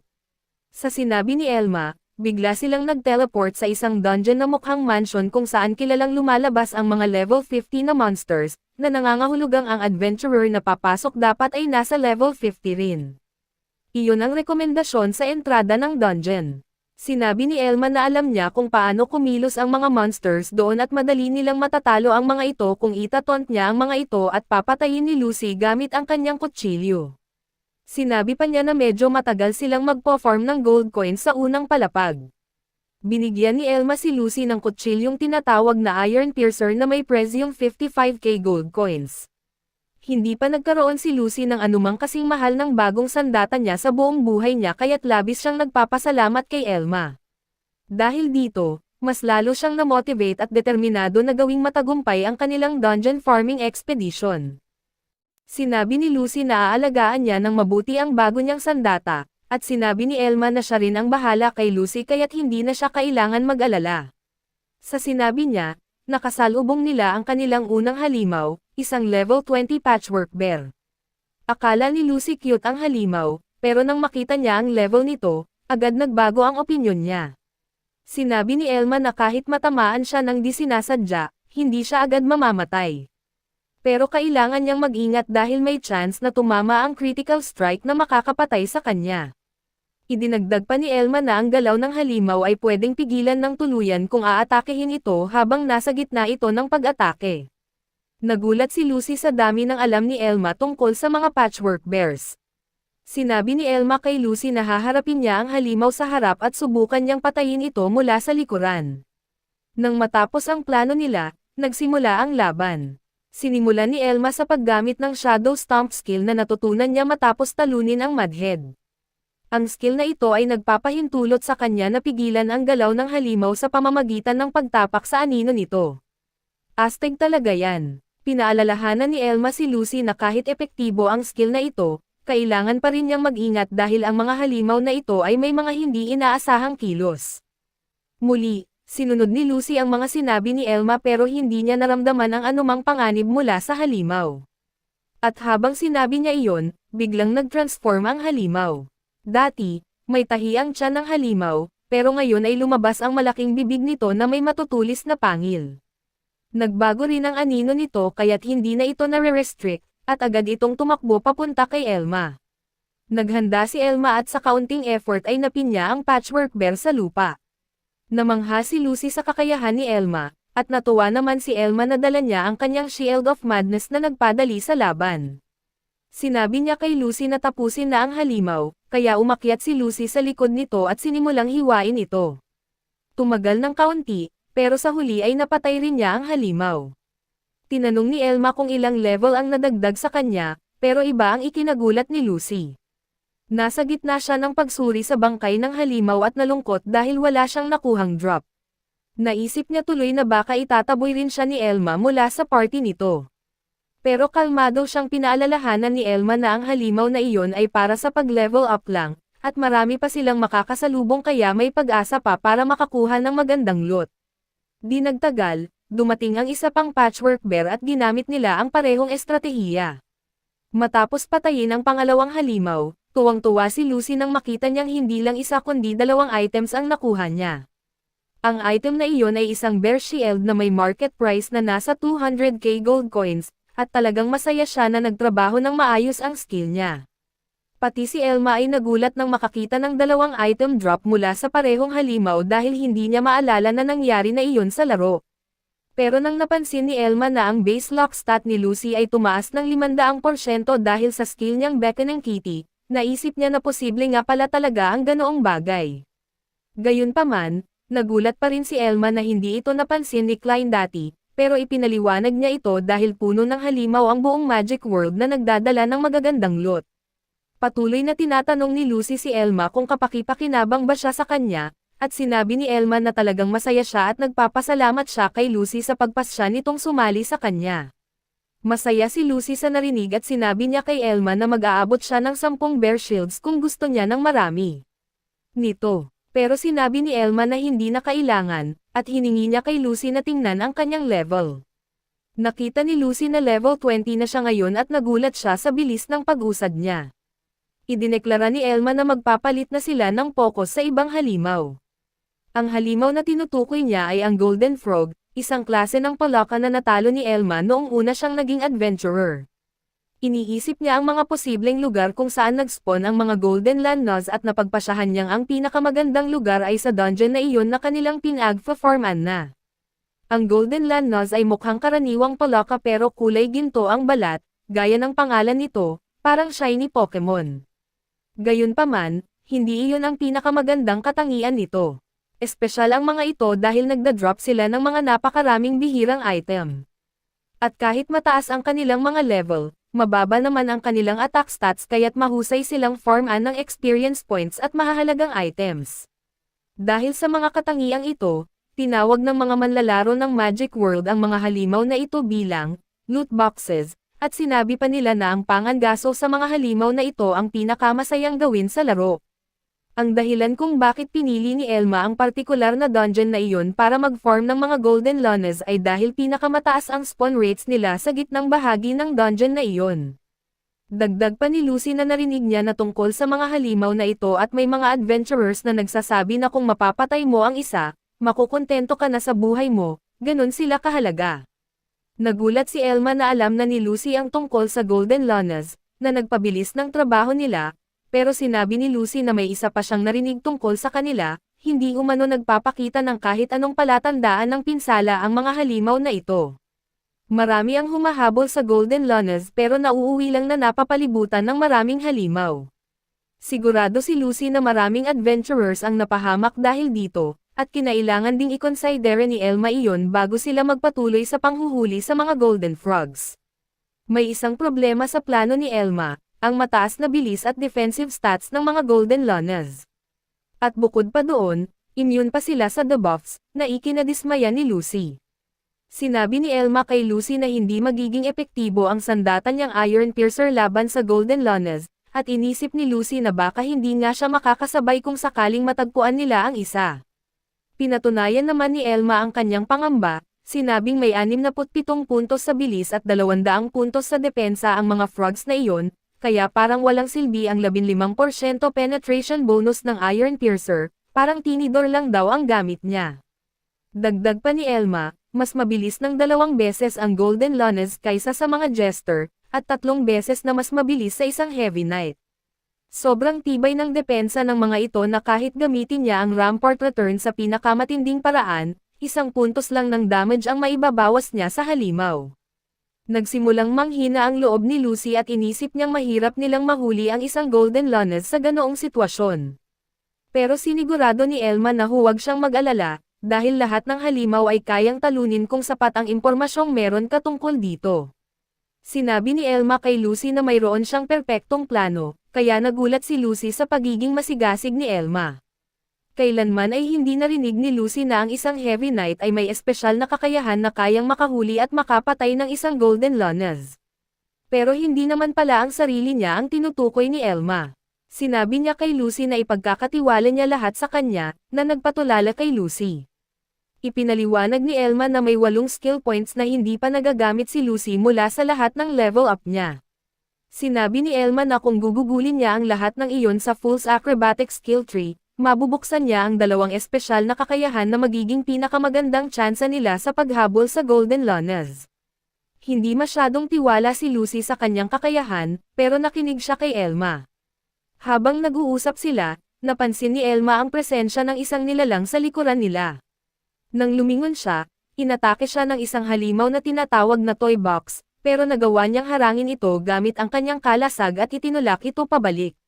Sinabi ni Elma kay Lucy na ang pinakamabuting gawin ay tumakbo, pero akala ni Lucy ay kaya nilang talunin ang halimaw nang walang problema. Ipinaliwanag ni Elma na hindi naman nila kailangang gawin iyon dahil maghahatak lang iyon ng ibang halimaw, at hindi naman iyon ang pakay nila.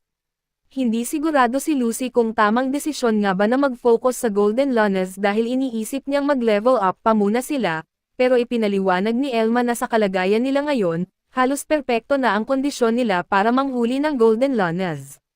Sa kanyang kalkulasyon, dapat daw makakita sila ng dalawa bago matapos ang araw.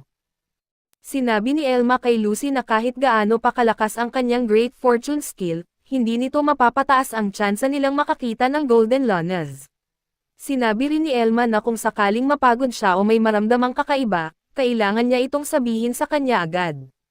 Sagot naman ni Lucy na determinado siya at susunod siya sa lahat ng mga utos ni Elma.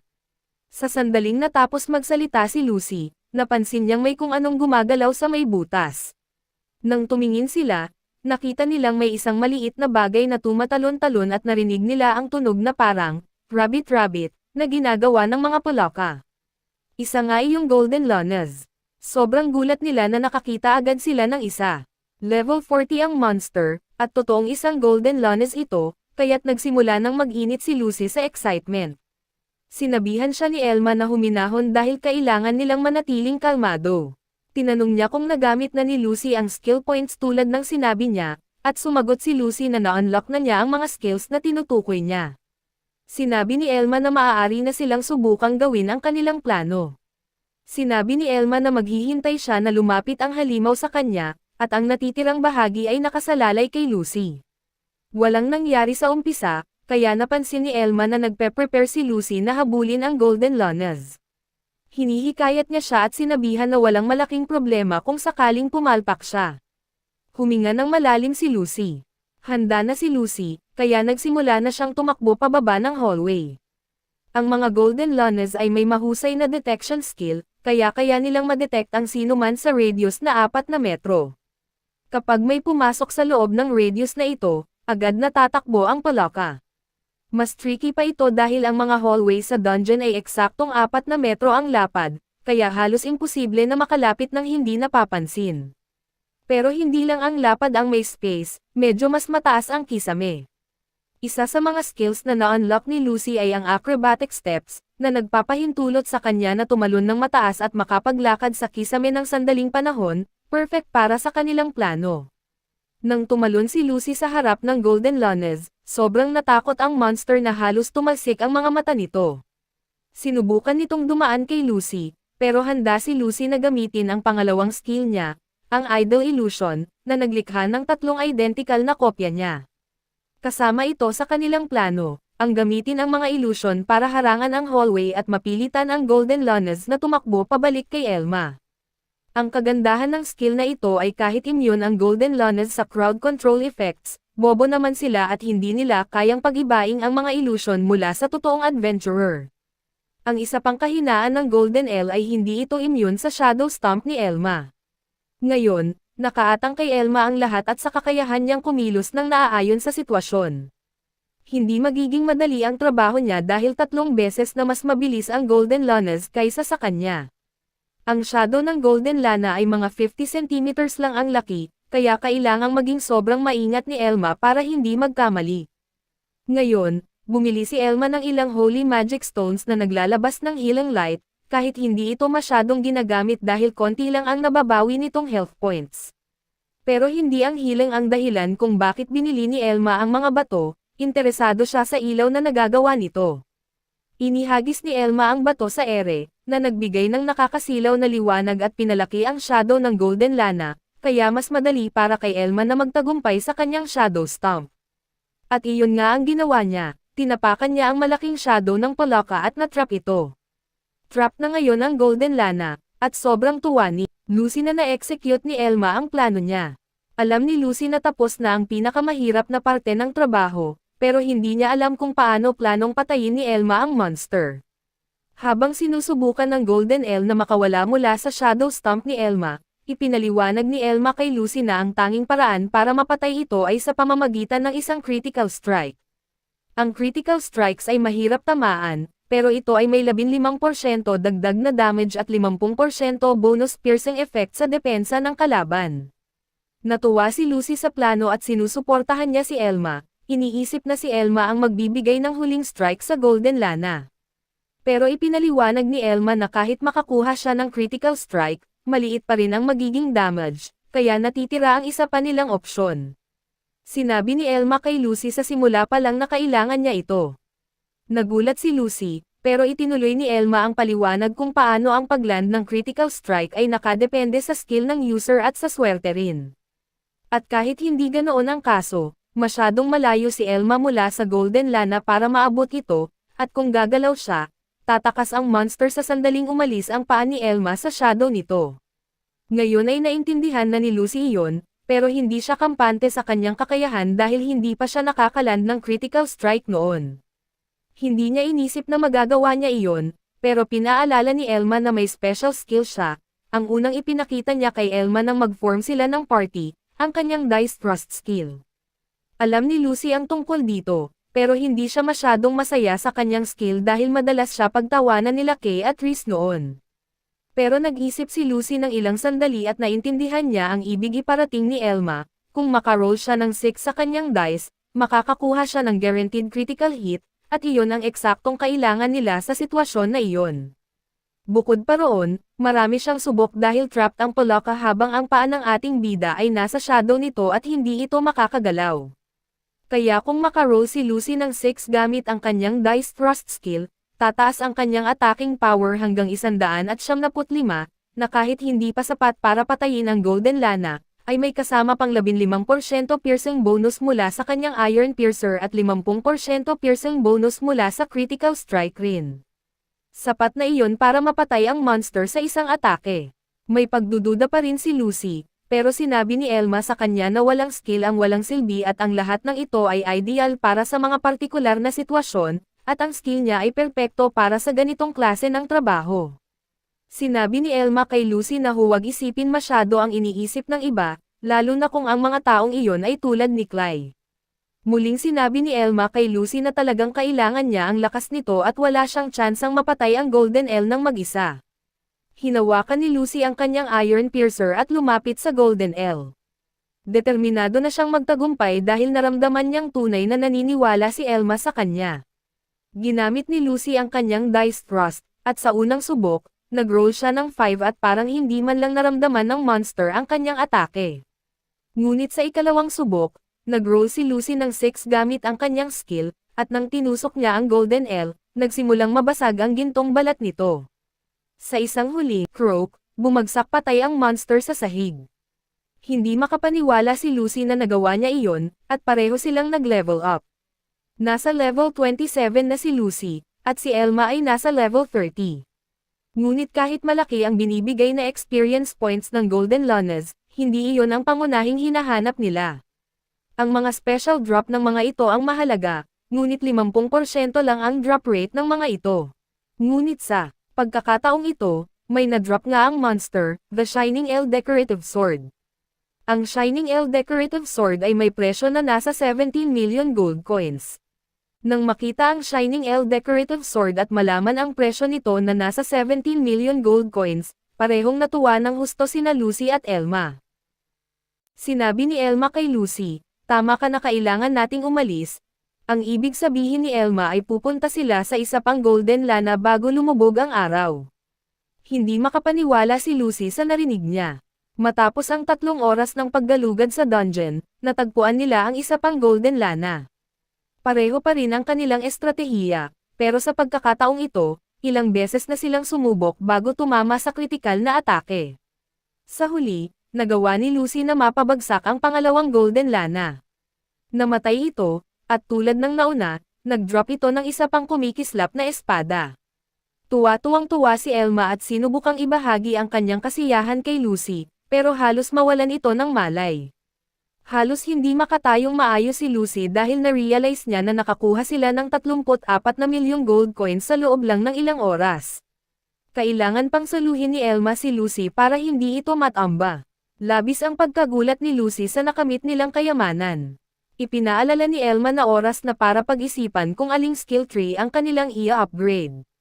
Pero si Lucy ay hindi pa rin makapaniwala, naisip niya rin na tumaas ang kanyang level sa napakaikling panahon.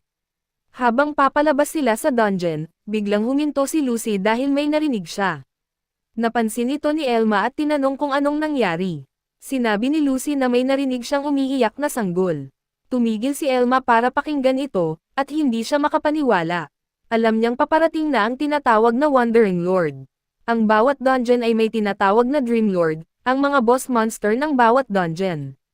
Karaniwan, natutulog lang ang mga Dream Lord sa kanilang mga silid, pero may mga pagkakataong, sa hindi maipaliwanag na dahilan, nagigising sila at nagsisimulang gumala sa dungeon, at sila'y tinatawag ng Wandering Lord. Narinig na ni Lucy ang tungkol dito, at alam niyang ang level ng Wandering Lord ay 50, mas mataas kaysa kina Elma at Lucy. Takot na takot siya sa posibilidad na makaharap nila ito. Sinabi ni Elma kay Lucy, ayos lang ang lahat hanggat pupunta tayo sa kabaligtaran ng direksyon kung saan nanggagaling ang iyak. Napakasimple at epektibong plano iyon, pero hindi magiging ganoon kadali ang lahat. Kasabay ng iyak ng sanggol, nakarinig din sila ng sigaw para sa tulong. Hindi nila magawang magbulag-bulagan sa nangyari. Dalawang adventurer ang lumabas sa harap nila, halatang pagod at takot. Sinabi ng dalawa na akala nila handa na sila para linisin ang dungeon, pero masyado nilang minaliit ito at nakasalubong nila ang isang halimaw na mas malakas kaysa sa kanila. Alam ni Elma ang bigat ng sitwasyon. Alam niyang kung mamatay ang mga adventurer, hindi lang sila basta magre-respawn, katapusan na iyon para sa kanila. Hindi niya kayang iwan ang dalawa para mamatay. Sumigaw si Elma kay Lucy, alagaan mo ang dalawang adventurer, ako na ang bahala rito. Sinunod ni Lucy ang utos, pero nag-aalala siya na baka hindi kayanin ni Elma ang halimaw, lalo na kung ito ang Wandering Lord. Ngunit tiniyak ni Elma na alam niya kung anong halimaw ang darating. Kung ang kailangan lang ay bumili ng oras para makatakas sila, sigurado siyang kakayanin niya. Sa huli, iyon ang pinakamahusay na ginagawa ng mga Heavy Knight, ang maging pansin ng mga halimaw at magbigay ng pagkakataon para sa iba na makatakas. Pagkatapos ng kanyang pahayag, dumating na ang halimaw na sumusunod sa dalawang adventurer. Agad itong nakilala ni Elma. Ang halimaw ay may hawak na espada at tinawag itong T-Knight. Sinabi ni Elma kay Lucy, simulan niyo na ang pag-alis. Alam niyang magiging mas madali ang laban kung hindi na niya kailangang mag-alala para sa kanila. Ang mabuting balita ay hindi ito ang Wandering Lord na kanina pa nila inaalala. Ang antas ng halimaw na ito ay level 40, at kalahati na lang ang natitirang buhay nito. Naisip ni Lucy na kung magtutulungan sila, maaari nilang talunin ang halimaw. Pero pinigilan siya ni Elma. Walang saysay ang iniisip mo, paliwanag niya. Hindi ito ang Wandering Lord.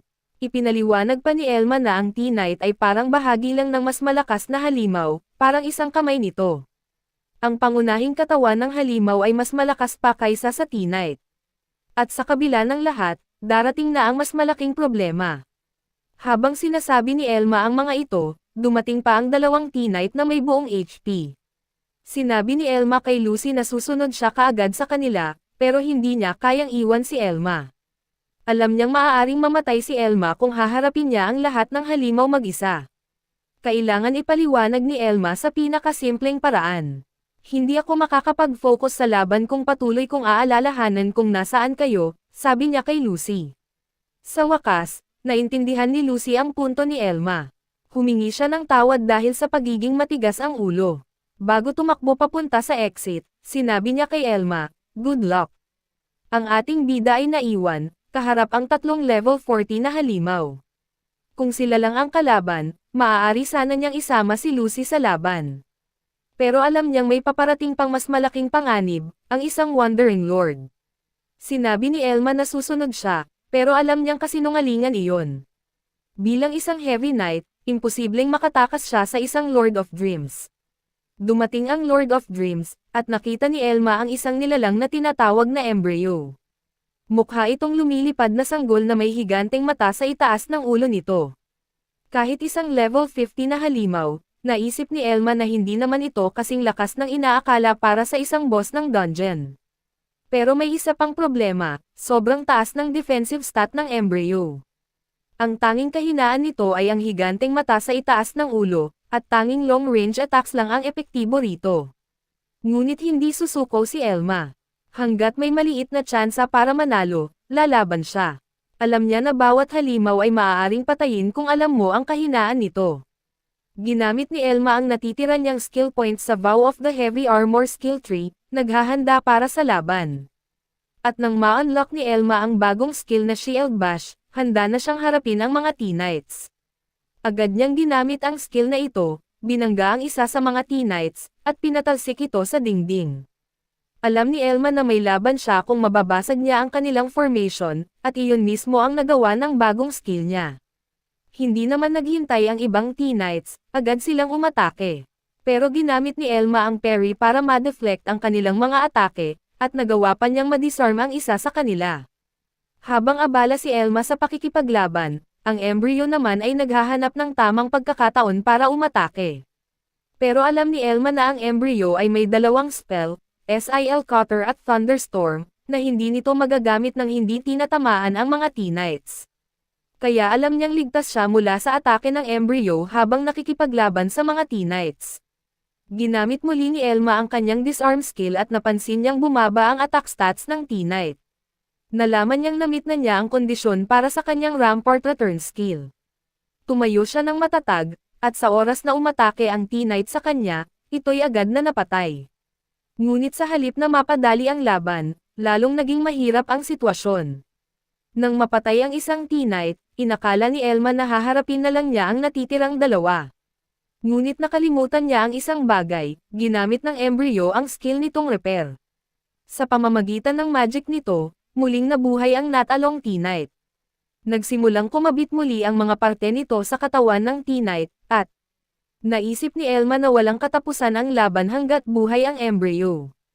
Alam ni Elma na ang tanging oras na mae-expose ang kahinaan ng Embryo ay kapag ginagamit nito ang repair skill, kung saan bumubukas ang higanteng mata nito. Agad siyang kumuha ng isang bagay mula sa inventory, isang magic stone.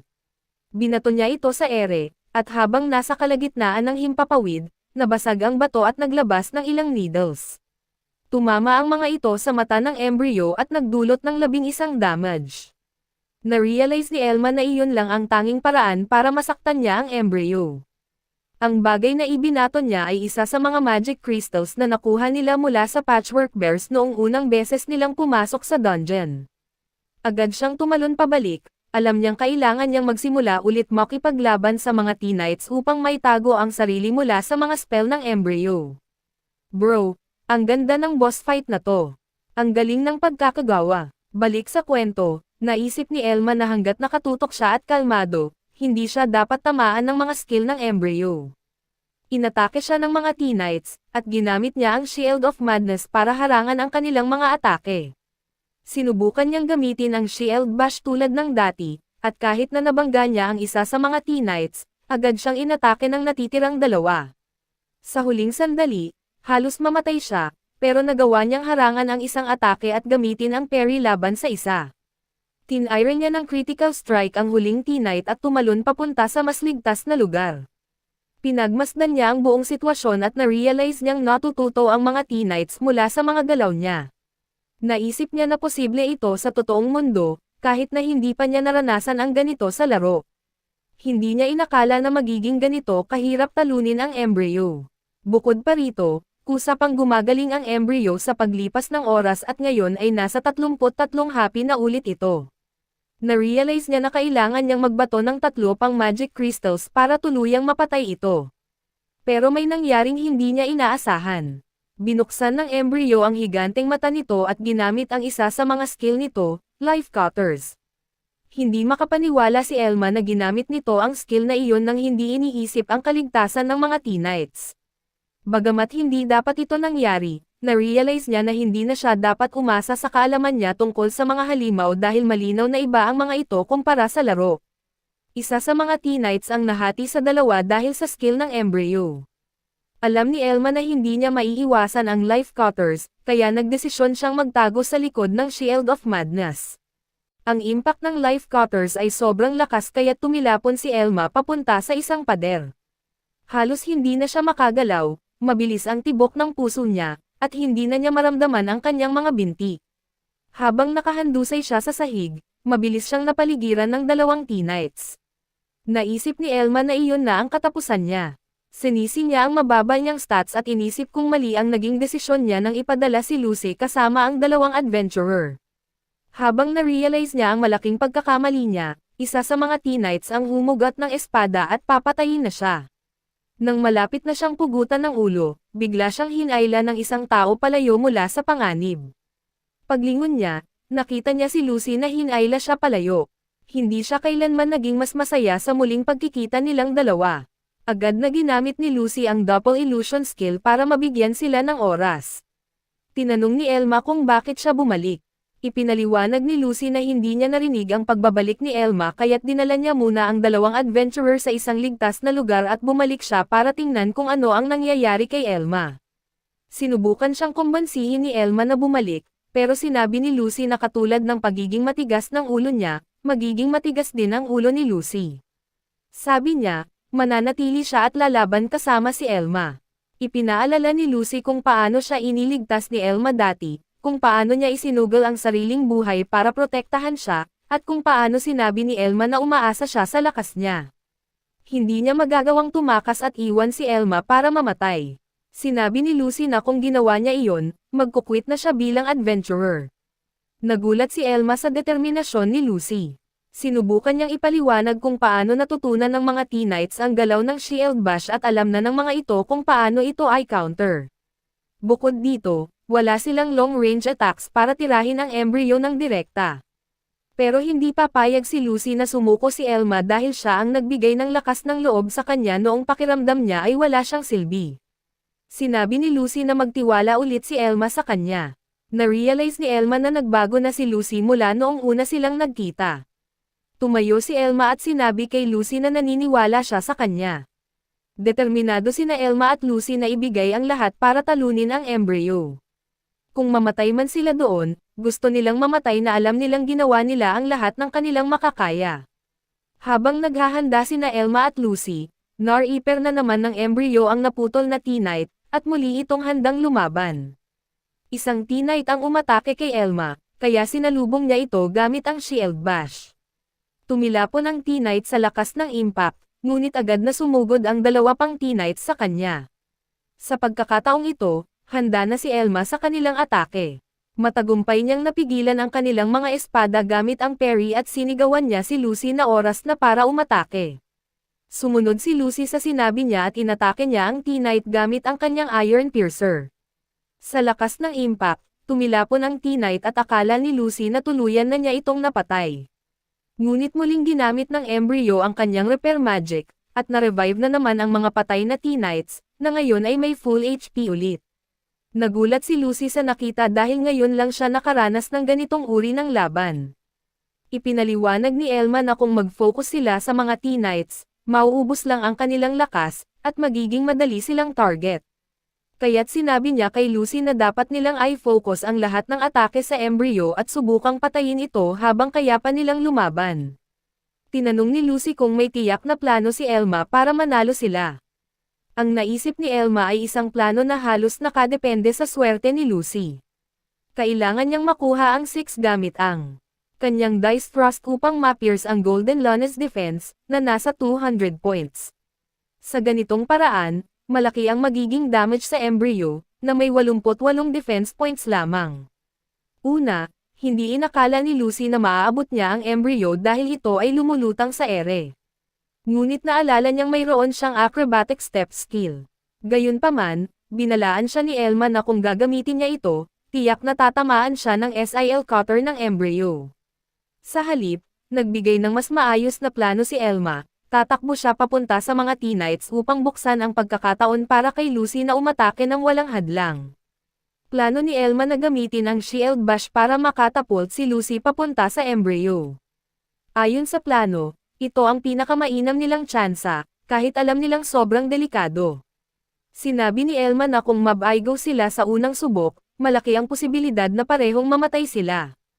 Inulit ni Lucy ang plano upang matiyak na naintindihan niya ito. Nangako siya na gagawin niya ang lahat upang makakuha ng 6 sa dice thrust, dahil iyon lang ang paraan para talunin ang embryo. Kaya ko to, ani Lucy, kahit alam niyang ang resulta ay malaki rin ang nakaasa sa kanyang luck stat. Habang papalapit sila sa embryo, pinatay ni Elma ang isa pang T-Knight gamit ang isang critical strike. Nang sapat na ang layo nila mula sa embryo, sumigaw si Elma kay Lucy, "Tumalon ka na."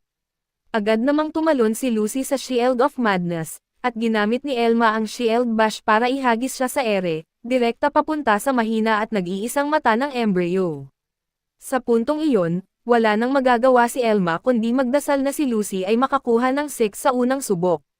Alam niyang hindi ito garantisado, dahil noong nakaraang laban nila sa isang Golden Lana, 7 subok ang kinailangan ni Lucy para makuha ang 6. Ngunit hindi sila maaaring mawalan ng pag-asa. Sa isip ni Elma, dapat mag-stack ang probabilities at makuha niya ito sa unang try.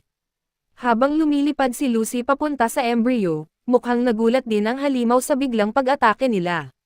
Si Elma naman, nanunood sa sahig habang same time na nagdarasal na makakuha si Lucy ng 6. Nang huminto ang pag-ikot ng dice, nagulat at nadismaya sila nang makita ang resulta, 4. Dahil hindi 6 ang nakuha ni Lucy, nagmintes ang kanyang atake at hindi tinamaan ang embryo. Ang mahinang ekspresyon ng halimaw ay biglang napalitan ng malisyosong ngiti, at nagsimula itong tumawa ng malakas, isang tawa na nagbigay ng kaba kay Elma. Alam na niyang nabigo ang plano nila, at ngayon, si Lucy ay bumabagsak mula sa napakataas na taas. Nag-alala si Elma para sa kanilang sitwasyon at napagtanto niyang mali ang desisyon niyang isugal ang buhay nila sa maliit na tsansa na makakuha ng 6 si Lucy gamit ang dice thrust. Wala siyang nakikitang paraan para makaligtas, ngunit hinigpitan niya ang hawak sa kanyang espada, alam niyang hindi sila pwedeng sumuko. Kung titigil sila, siguradong mamamatay sila. Habang nakatingin sa mga tea knights na nakapaligid sa kanya, nagdesisyon si Elma na guluhin ang atensyon ng mga ito para mabigyan ng pagkakataon si Lucy na ligtas na makababa. Ngunit hindi pala iyon ang plano ni Lucy. Narinig ni Elma ang mabilis na mga hakbang, at nang lingunin niya ito, laking gulat niya sa ginawa ni Lucy. Ginamit nito ang kanyang acrobatic steps upang tumalon mula sa gilid ng pader papunta sa kisame, papunta mismo sa likod ng embryo. Handa na siyang gamitin ang dice thrust muli, at sa pagkakataong ito, determinado si Lucy na makuha ang 6 sa anumang paraan. Ang dice ay umikot, at sa wakas, tumigil ito sa 6. Ang tagumpay ay nagbigay kay Lucy ng napakalaking attack boost, at ang kanyang critical strike ay tumama ng todo sa ulo ng embryo, tumagos sa bungo nito. Pumutok ang higanteng mata ng halimaw mula sa tindi ng atake. Pagbagsak ng embryo, agad ding namatay ang mga tea knights na nakapaligid kay Elma. Bumagsak si Lucy mula sa ere, ngunit sa maayos at eleganteng paraan, dumapo siya sa kanyang mga tuhod. Ang kanyang antas ay tumaas ng tuluyan sa level 31, habang si Elma naman ay naging level 41. Hindi makapaniwala si Elma sa nangyari. Nang akala niya'y wala na silang pag-asa, biglang nagbago ang lahat dahil si Lucy mismo ang kumilos. Kahit nabigo ang kanyang luck stat sa unang subok, hindi siya sumuko at sinubukan muli. Sa huli, ginantimpalaan ang kanyang tiyaga ng isang makapangyarihang tagumpay laban sa embryo. Si Lucy naman ay hindi rin makapaniwala sa nagawa niya. Habang sinusubukan niyang makalma ang sarili, nilapitan siya ni Elma at binigay ang clown head na trophy nila mula sa laban. Umuwi siya at nagsabi na mamamatay siya kung hindi siya bumalik at pinasalamatan siya sa pag-save ng kanyang buhay at pagpatay sa embryo. Tumalon si Lucy sa tuwa sa kadahilan ng mas komportable siya sa kanyang sarili matapos magkaroon ng higit pang tiwala sa sarili sa kanilang dungeon exploration. Naisip ni Lucy na ang lahat ng kanyang nagawang tagumpay ay dahil sa kay Elma at mga espesyal nitong kakayahan, ngunit sinabi sa kanya ni Elma na mali siya sa pag-iisip na iyon. Sinabi ni Elma sa kanya na siya ang dapat tunggalian sa tagumpay niya at ipinaliwanag kung bakit. Sinabi niya kay Lucy na siya ay nakakakita sa mga klase at antas ng mga tao.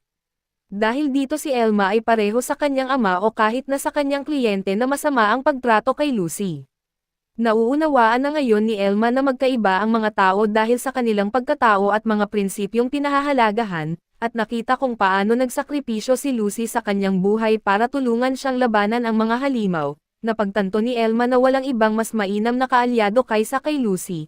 Tinanggap ni Lucy ang lahat ng papuri ngunit iniisip na tila napapalaki ng konti si Elma. Pareho silang may isang titulong tinatawag na hindi inaasahang resulta na maaari lamang ma-unlock kapag ang isang party ng max 2 kasapi ang pumatay sa isang Panginoon ng pangarap samantalang ang kanilang mga antas ay hindi bababa sa 70% ng inirerekomendang antas.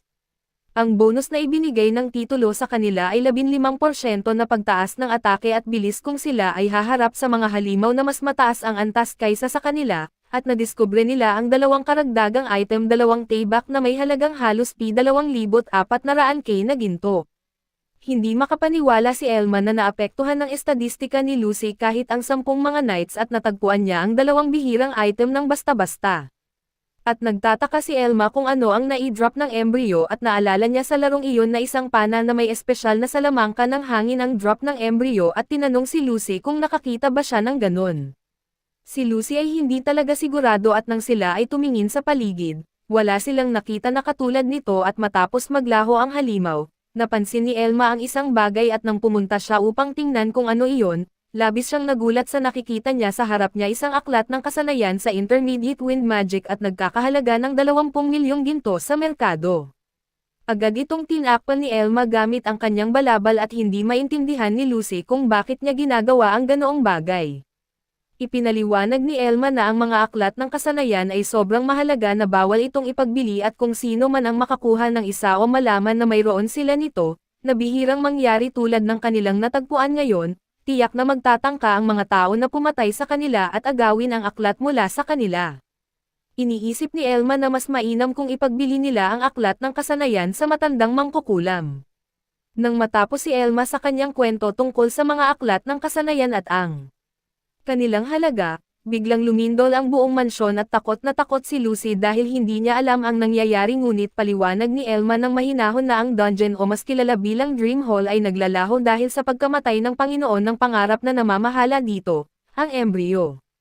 Hindi alam ni Lucy ang tungkol dito at araw na iyon siya ay natuto ng maraming bagong bagay. Nang ang dungeon ay tuluyang maglaho, sila ay teleport pabalik sa lugar kung saan sila pumasok sa dungeon sa unang lugar. Habang naglalaho ang dungeon, gumawa si Elma ng ilang kalkulasyon sa kanyang isipan at sinabi kay Lucy na kumita sila ng humigit kumulang sa 65 milyong ginto mula sa kanilang unang ekspedisyon at nang marinig ni Lucy iyon, literal siyang nawala ng malay at nagsisisi si Elma sa kanyang sinabi dahil siya ngayon ang dapat alagaan. Samantala, si Klein at Rhys ay bumabalik sa bayan at galit si Klein sa katotohanan na ang kanilang ekspedisyon ay napakasama at hindi pa nila nakuha ang inaasahang drops na inaasahan nila, hindi man mga healing shroom na medyo karaniwan. Iniisip ni Klein na malas talaga ang kanilang kapalaran ngunit sa pag-iisip ni Rhys, maganda ang mga nakuha nilang drops dahil sa mahusay na fortune skill ni Lucy. Ngunit tumanggi si Klein na maniwala dito at sinabi na ito ay isang kol-ulan lamang.